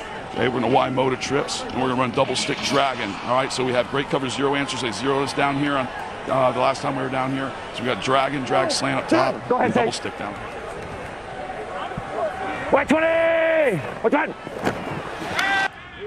Bethel Thompson flushed out. And wisely just throws that one away. Okay, here we go. Hey, 0-1 Lee. Hey, gun dizzy right D, 50 all shoot. Hey, gun dizzy right D, 50 all shoot. Gun dizzy right D, 50 all shoot. And make sure we're lined right now. Yeah, we're going empty. We're running all shoot. Everyone's running a vertical. Find our best one-on-one matchup. Right down the pipe. He wants the tight end right here. Looking back in the end zone, overthrows him. Sage Surratt was covered. We appreciate Coach DiFilippo doing that for us. Well, he wanted that tight end. He calls it for his player right here, and he wants him to get loose on a little bit of a vertical, but watch the depth that the linebacker got. I thought that was great coverage right there from Tazzino, understanding the situation, and he gets a look. If he's playing too tight to the line of scrimmage, they're going to throw a touchdown right there. Two-jet, all go red, all right?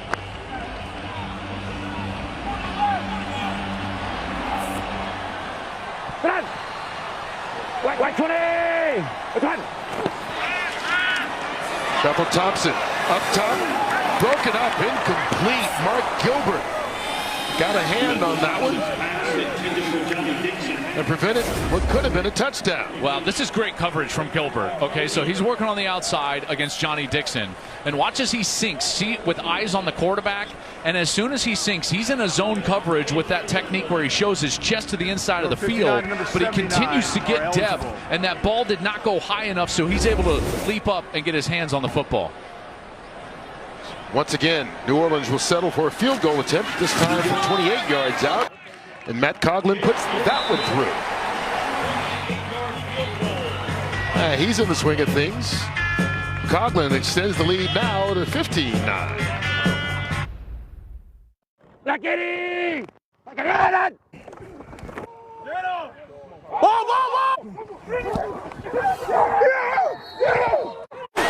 love you, Mama. Daddy.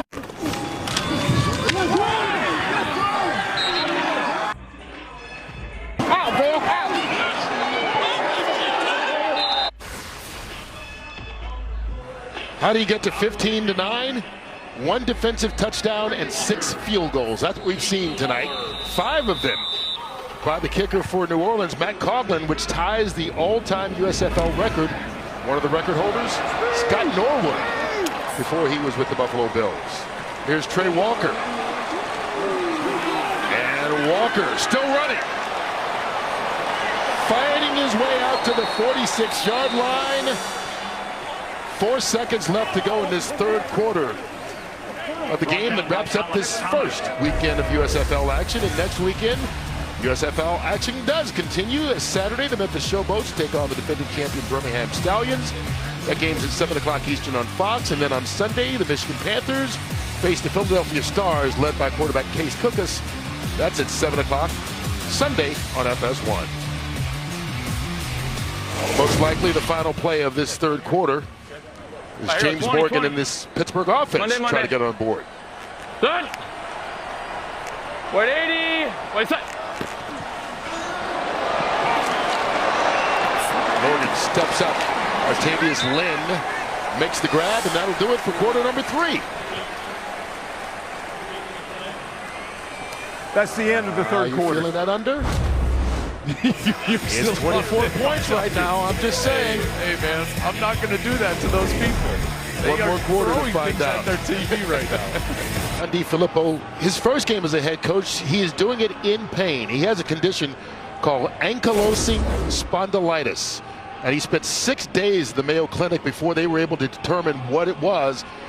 It's a spinal condition that affects his foot, but he said he promised when he was in that bed, and some doctors were saying he would never walk again, that he would run onto the field the first game he coached. And you can see how emotional he was as he took the field tonight for this game. And his parents, Gene, and his mother, Ann, his father, Gene, both in the stands watching him, and it was an emotional night for them as well. Brock. Yeah, I think it struck all of us in our production meeting, right? I mean, it was one of the first questions that we brought up, and obviously there was a public story about his health battles, and we always ask these coaches, do you want us to talk about it? And I mean, Kurt, he teared up right away and took us right back to that valley that he had been in, and he was anxious to run on this field and reach a mountaintop, as you said, that many in that building did not think he would see it again. How scary must it be to be in the Mayo Clinic with some of the best doctors in the world and spending 6 days with them telling you, we don't know what's wrong with you. And he said he went through doctor after doctor and more than 30 tests before someone finally figured out what it was. And they think it may be a condition that he might have had at birth that just hadn't been diagnosed until now. And he turned 45 this past Wednesday. And so they think maybe it showed up now as he's gotten older. And right now he says he takes 18 pills every morning. They tell him it will get better as time goes on, but he's in pain constantly with his feet and his back. But he's fighting through it here tonight. 20-20. Less pain if his crew can get a stop here. 180. What's that? On 4th and 1. Well, they hit him in the backfield, but they keep on marching forward, and Garrett Groshek picks up a first. Well, Groshek got contacted in the backfield, but watch as he just keeps his legs moving, and he's able to get over to that right side of the offensive line. Here's the contact right there, and he's able to get behind his pads and just push forward in order to move the chains. Monday. Good. 180. Wait, set. Morgan chased out of the pocket. Trying to direct traffic downfield, but he runs it and gets hit on the sideline. Flags come flying. Jordan Brailford has yet to get up after hitting him on the sideline. Gerard Fernandez there as well. They'll be called for the penalty. He was going after the contact, but you can tell, watch at the very end. Watch 95, Jordan Brailford. You can tell at the end he tries his best. After right there, he's dragging and he's trying to lay off and then gets contacted by his own man. Late hit out of bounds. Number 95, defense. 15-yard penalty.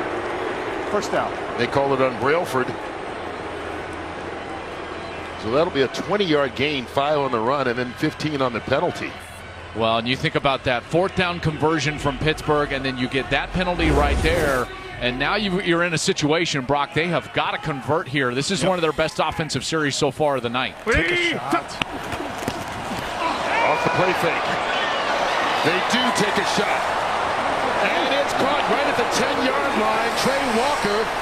There is a flag in the secondary as Walker got up. Morgan's pass complete.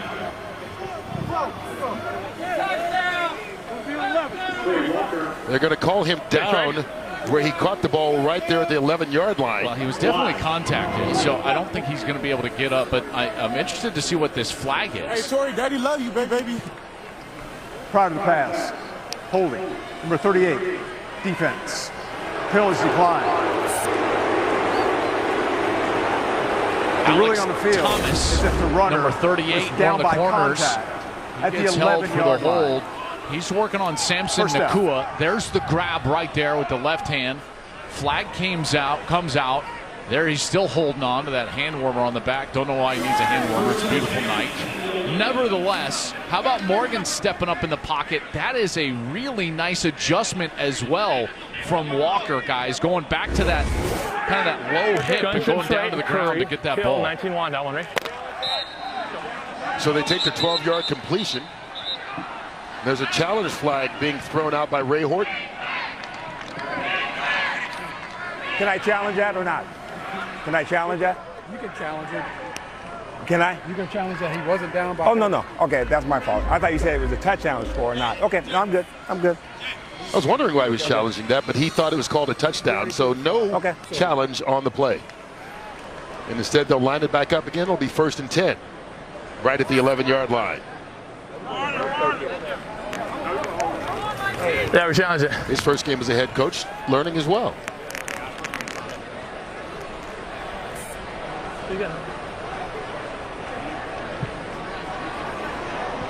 Well, the flag was on the field, and Mike Pereira, who's at the Rocket Mortgage Replay Center, Pittsburgh, if he the throws that challenge flag, he's got to the take a challenge timeout ruling on or the do the field. challenge, right?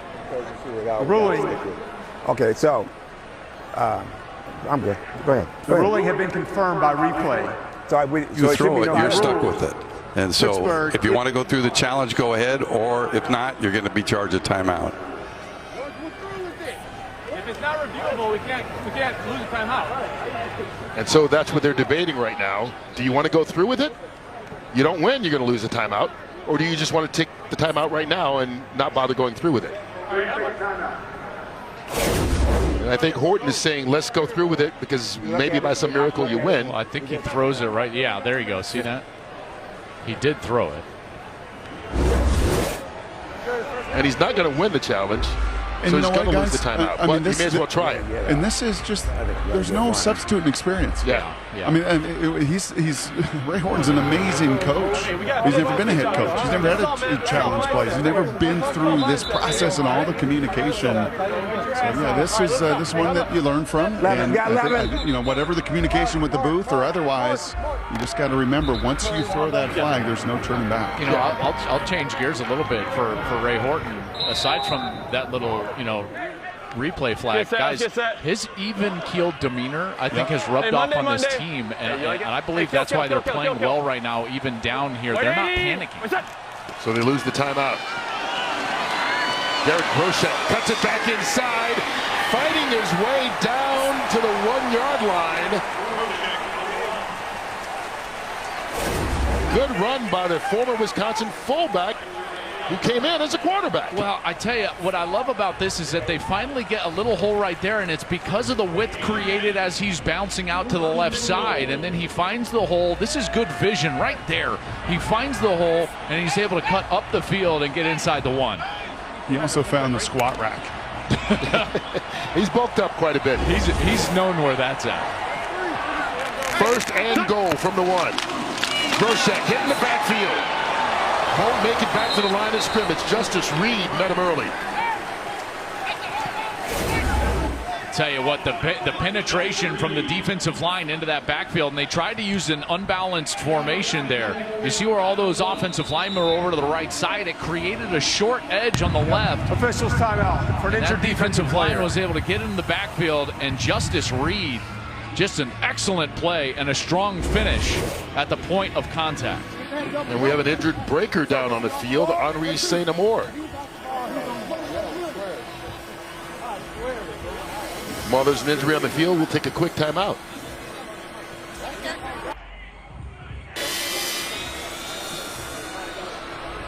All right, he got up, so we won't take a timeout.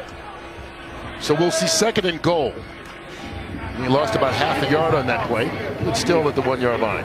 You know, Joel, that was a great point you made about just the calm, cool, collected Ray Horton. Because we saw this Pittsburgh team at times, and especially as the year unraveled, just the sidelines at times was chaotic. And it is the opposite of that tonight. I mean, it is calm. They take the demeanor of their head coach. And I think you're right. Even with 130 total yards tonight, they punch this in. They're going to take the lead. Yeah, exactly. And they've got a chance to do it right here. Their only touchdown all night has been scored by the defense. Yeah, let's go 20-20. They added a field goal. Monday. Good. 180. Wait, set. Here comes the pressure. Morgan lobs it up. And it's thrown over the head of his tight end, Lynn. It'll be third down. All right, what do you like here, Clark? Well, I'll be honest. You know what I don't like? A shotgun fade inside the 5 yard line. And so that's just the old man yelling at the clouds coming in me about the last play call. But if I'm going back to this, I'm going to Garrett Groshek.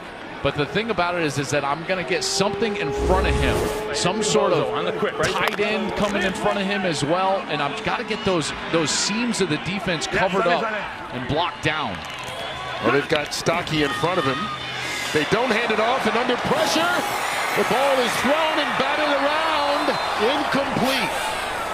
Alex Thomas had a chance to pick it off and take it back for New Orleans, but instead it falls incomplete, and it looks like Pittsburgh will settle for the field goal. Well, they're trying to get this kind of a full flow action, and they line up like they're going to go hardcore, you know, big I formation, and they just get so much pressure right away. And you can see that Morgan wants to get that ball out of his hand to Walker as quickly as he can. You know, the bad part about this is that they were trying to have a little tight end throwback. That guy's going to be wide open. In fact, he was. Samson Nakul was wide open on that last replay. Did you see him in the back corner, the left corner of the end zone? But Morgan had no time to get there, Brock. They had the play dialed up. 30 seconds. And I'll tell you what else they did. They just changed gears. They just took another timeout because I don't think they trust their field goal operation, and I don't think they love those last two goals, Joel. Well, I also think that I don't know if they believe they're going to be down here that much more, right? I mean, how many more chances? It's not like they're going up and down the field. And so when you are in this position, you might as well swing for it. To win the game. Thought process here to change gears from the field goal to going for it. What's running through your mind? My guys want it, and we want it too. We want to be aggressive. We want to win the game. We don't want to do that. Thanks, Coach. Love it. I love that, guys. You know, he has an idea in his head, Brock, and he's like, no, my guys want something else. Yeah, you remember Lamar Jackson telling John Harbaugh multiple times, let's go. Put it on me. Let me do it. Offensive linemen typically are the ones, right, Joel? That's right. Put it on my shoulders and let us go punch them in the mouth. Well, you think about Brian Dable going for 2 week 1 of the Giants season. That's right. Changed the culture there in his first game. We'll see how this works for Pittsburgh. Groshek fighting. Ball comes out. He was down, and he won't get into the end zone. And so New Orleans defense comes up with the stop, led by Vontae Diggs.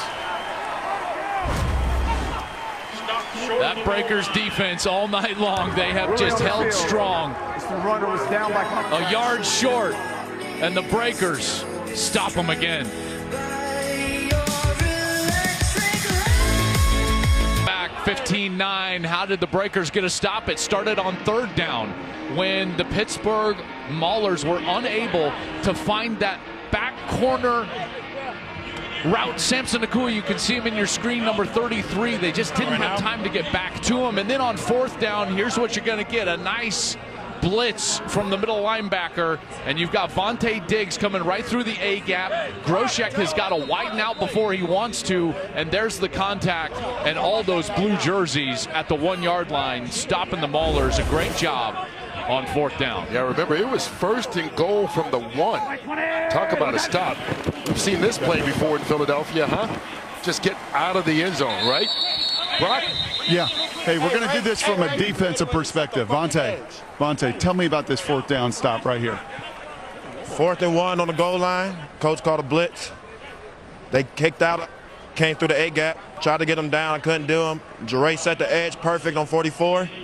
And shoot, the rest of the guys rallied. You know, we bend and don't break. Bend but don't break. That's the motto when you get down in here in the red, you know. They get paid too, so they're going to get a couple yards and stuff. But we made this happen. D-line making a hell of a play. And you see 95 right here making a play with his back. You know what I'm saying? So that's just how we play. You know, by any means necessary, we're going to make a play. Appreciate it, man. Thank you, Vontae.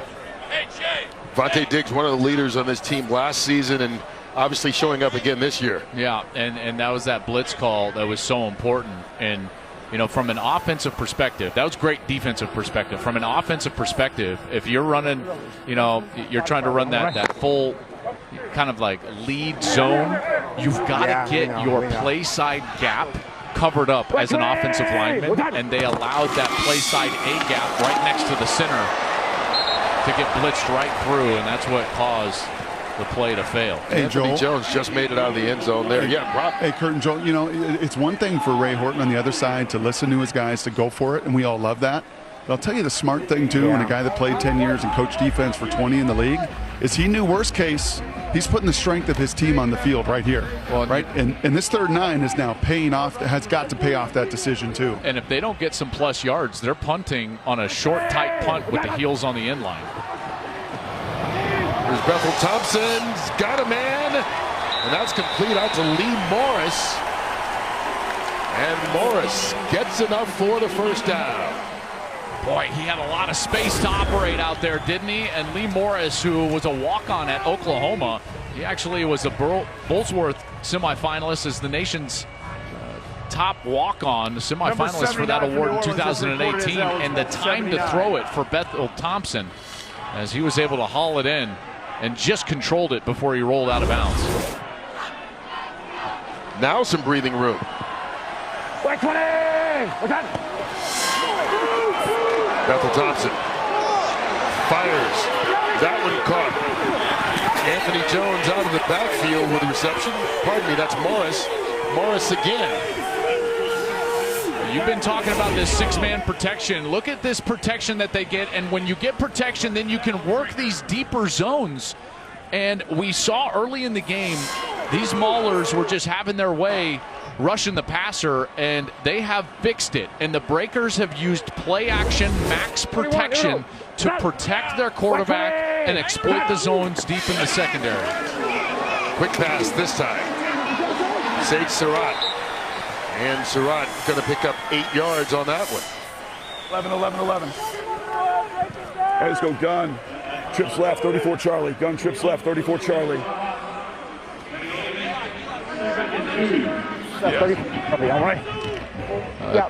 Charlie earlier in the game was a run.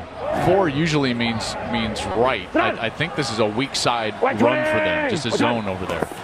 They hand it off to Anthony Jones. He gets the first, keeps the chains moving, and takes it down to the 44. 12. Hey, let's go gun flank right. Gun flank right. Z-Jet, 38 Z-Force on the Soko. Gun flank right, Z-Jet, 38 Z-Force on the Soko. Right, Z-Jet, 38 Z-Force on the Soko. Ready. Hey, you should start. Got a 10 to 10. A little jet sweep here. They give it to Johnny Dixon on it. Pittsburgh not fooled at all. Reuben Foster in there to make the tackle. Forrest Foster, the former Alabama product. Gun trade left, open. Tell him open, open, open. Gun trade left, open. 2 jet stash X wrap. Gun trade left. Kirk, talk to me. I got to get inside the 30 here still, right? Or the wind. Open meant the tight end. You wanted him to flex out, not be in line. So now that the tight end is going to be just flexed out, you see up there to the top side. Out of the backfield, Jones. And he is tackled one-handed by Keith Gibson. It'll be 3rd down.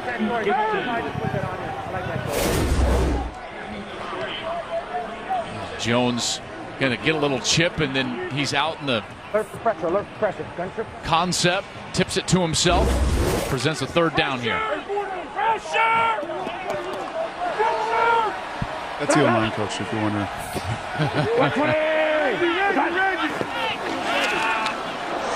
Bethel Thompson, players all around his feet, and he can't complete that one along the sideline to Johnny Dixon. That pressure finally showed up, didn't it? It wasn't really there at the beginning of the series.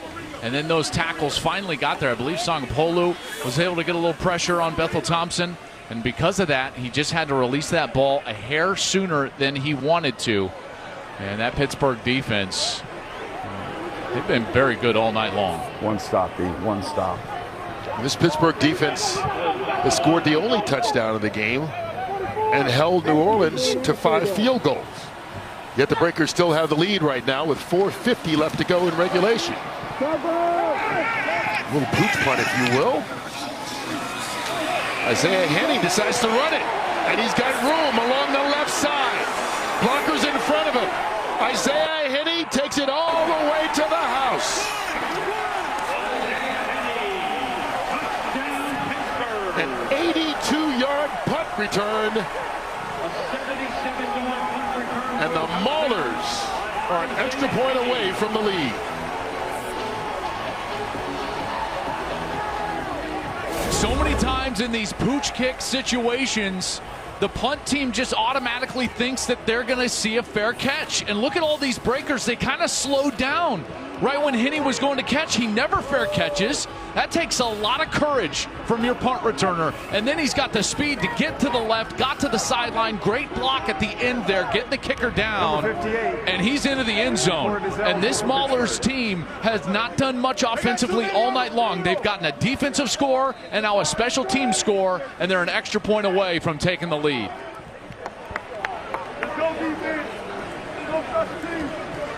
Hurla High here to try it.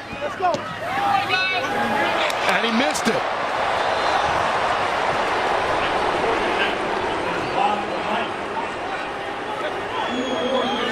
Well, despite the 82-yard punt return for a touchdown by Henny, the Maulers unable to take the lead as they missed the extra point.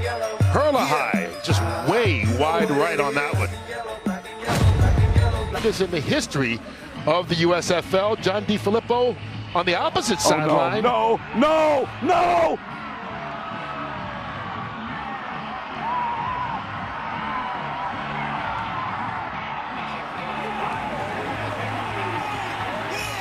He threw out those no's, but it turned into a yes for Henny.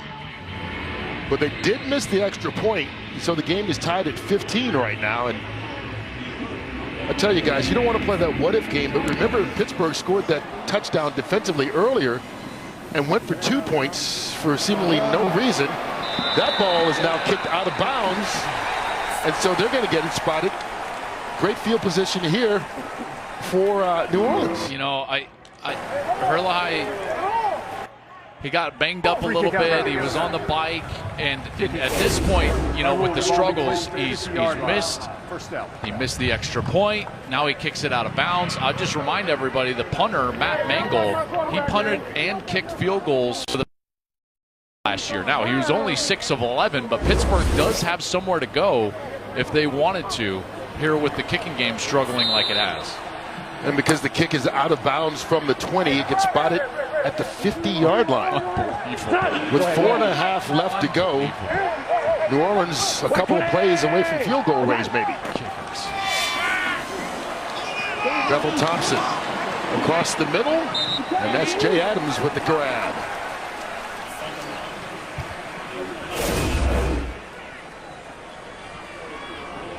This is Herlihy, the kicker, after kicking out of bounds.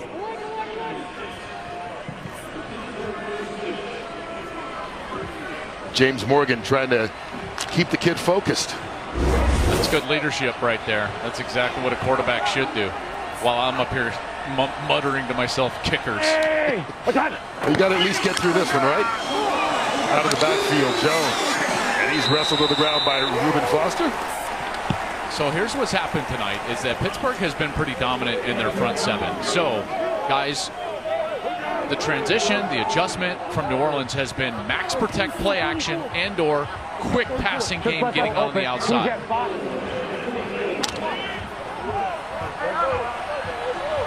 An important third down. Huge.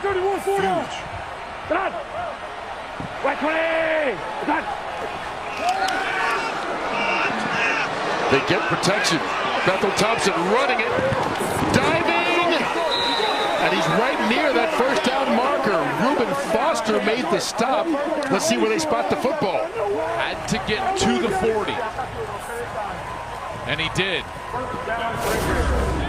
I tell you what, how about the 34-year-old just selling out here? He's going to get contacted. There's Foster, and he's able to just reach that ball across. How about that? Reaching over with his right arm and getting that first down. Incredible. The former number 18 pick in the draft, Reuben Foster, who has played twitchy tonight, Joel. Yep. He's been fast. He was there. And you know you as a QB have that moment of truth right here. Am I going to do it? Quick snap. Bethel Thompson under pressure. Finds an open man. Sade Surratt slips a tackle down inside the 10. Great run after the catch by Surratt. Well, because of this confusion right now, they're going to catch the defense, and in particular the linebackers out of position. Look, they don't know where they're going, so nobody has the tight end Surratt. Then he makes somebody miss right there. Nice move, and Mark Gilbert's unable to get him, and Foster has to track him down inside the 10. Seconds, please. He picks up 34 yards on the run after the catch. And this is a guy that we've thought a lot of over the course of the last couple of years, and Sage Surratt has just not been healthy. I think he's trimmed down a little bit, guys. He seems faster to me. He seems like he's going to be a real threat for these breakers during the course of the season. Do we have a shot of his wife and daughter after that catch, McLeod's wife? They're ready to go now? Well, she fretted the drop touchdown earlier, yes. And he compensates right there in a huge moment. And Joel, how about the adjustments here by this staff? Yeah. Right? By Coach DeFilippo here in the second half to do what you just said, right? And what we were asking for in that first half, you got to mix it up. Mix some tempo up, mix formations up, mix the movement up. Pretty good adjustments. Yeah. Did you see his daughter Aziza blowing kisses? Yeah. That's cute. Perspective, right? Yeah, there you go. 2-minute warning. That's the 2-minute warning. Breakers with a chance to put this one away. There's still quite a bit of time left the way these defenses. Able to smile right now because his team is down inside the 5-yard line, tied ball game, and 2 minutes on the clock. And despite a slow start, he started 2 of 10 passing. Yep. He's found a way to stay in this game, to get into a rhythm, and give his team a chance to win this thing at the end. I thought he just needed to calm down early in the game, and he has done that. Second half, 13 of 18 for 164. We'll see if they want to run it here, though, Kurt. Try to bleed a little clock. They hand it off to Anthony Jones, and he's going to be tripped up. Falls forward to the line of scrimmage. Bryce tornaded with the tackle, and the clock keeps winding. Well, it was, except Pittsburgh calls a timeout. Their final timeout. He got to go downhill right here. I know. Timeout. Pittsburgh. Their third and final of the half. Duo. Go 96, you go trips right, big trips right, 96 All right, let's go 12, 12, 12, 12. Yeah.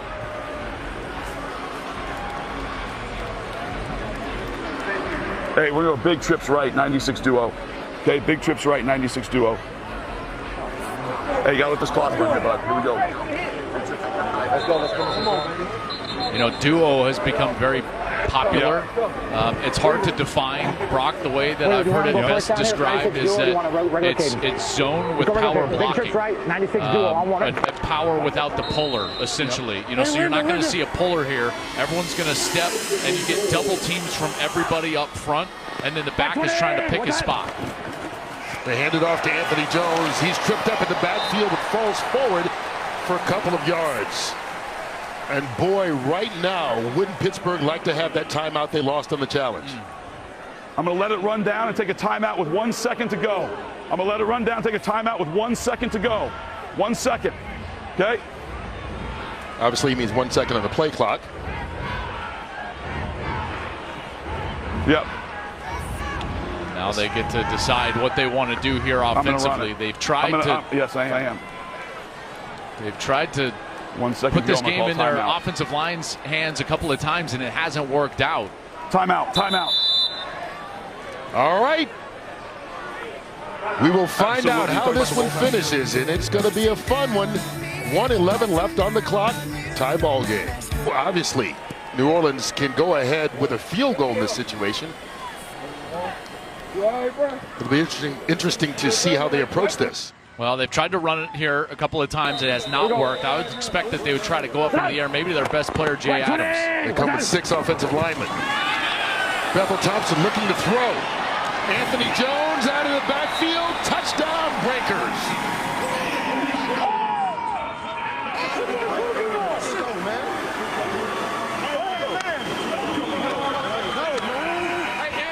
The toughest guy for a defense to account for, in particular down near the goal line, is the player that you fake to, or the action out of the backfield. When he's coming like that so strong and there's full flow action, a lot of times that's the player that can be lost because the linebackers have to step up and run responsibility. And lo and behold, there's Anthony Jones open late near the pylon.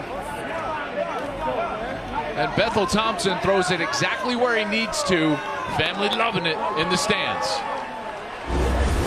Matt Coughlin on for the point after. And it's a 7-point game with 1:08 left to go, and Pittsburgh out of timeouts. Well, you got to credit this coaching staff, this quarterback, this offensive line, because the way that the Maulers had rushed the passer, controlled the game for a lot of the game, and yet they found the adjustments. They found what they needed to find. They got the pass protection. McLeod Bethel Thompson, he calmed down. John DiFilippo found the schemes in order to move the ball down the field, and then ultimately they were finally able to execute inside the 5 and really wear down that Pittsburgh team. That was their 67th offensive play. Pittsburgh's only run 41. So that Maulers defense, you know, is tired. And these Breakers just continued to try and find what was going to work. And they finally found it here in the second half. And you know, Nathan Hurlahai, the kicker for Pittsburgh, has to be kicking himself. They score the touchdown. He misses the extra point, just kicked it wide right. And then out of bounds. Then kicks the ball out of bounds, giving New Orleans the ball at the 50. They use the short field, score the first offensive touchdown for either team all night to take the lead. And right now, he needs the Pittsburgh special teams unit and offense to bail him out.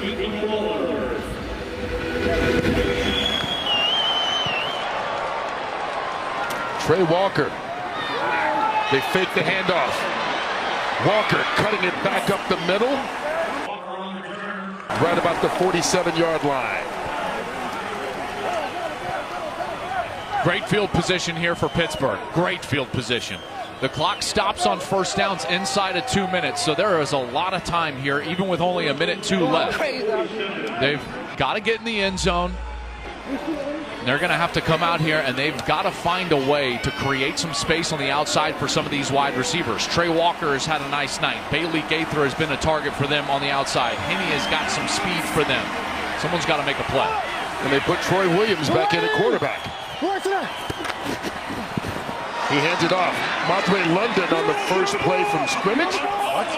Yeah, what is happening? Do they know there's a minute left? Why would you change your quarterback right now and hand the ball off on first down? No timeouts? And run it up the middle. Clock keeps running.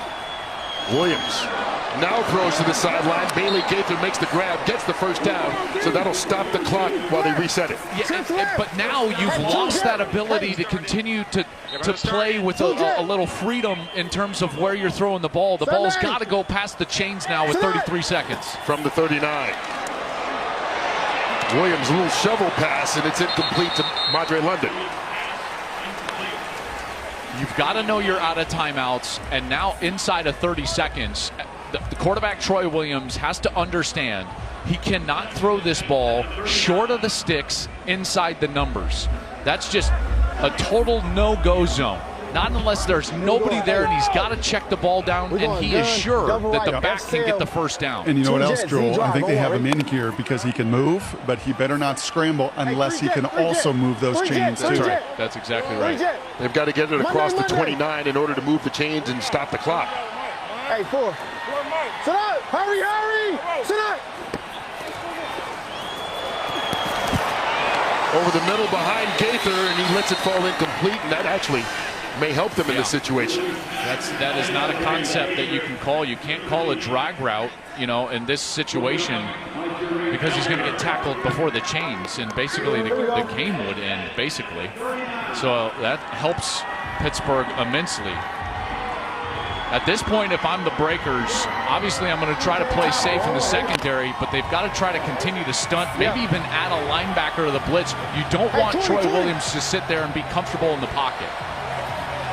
Three-man front.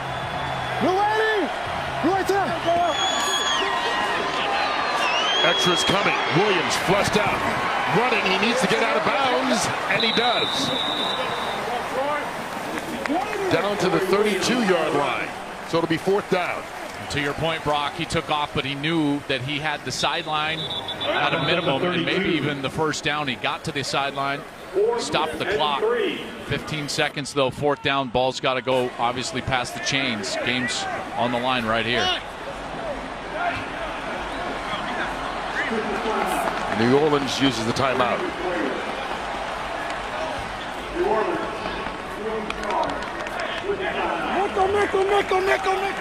Well, I thought it was, okay, yeah.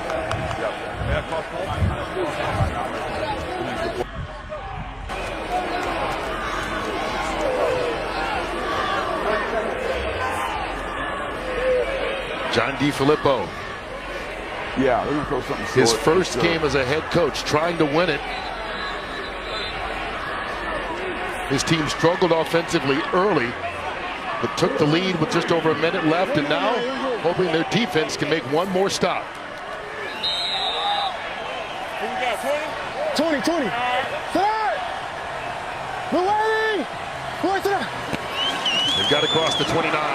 Williams up top. Trey Walker had a step, but lost his footing. Alex Thomas was there on coverage. Walker had him beat. It's a great route. It's a great route. He wins on the line of scrimmage, and then as he's going up the field, I even thought from our vantage point, Kurt, this was a really good pass, and you can tell he just kind of loses his footing as it looks like he wanted to jump, then he didn't, and he just kind of falls backwards. Falls incomplete, and the Breakers are going to win this thing. And to be honest, probably ended like it should have, with the defense on the field, with the way that they made stops all night long.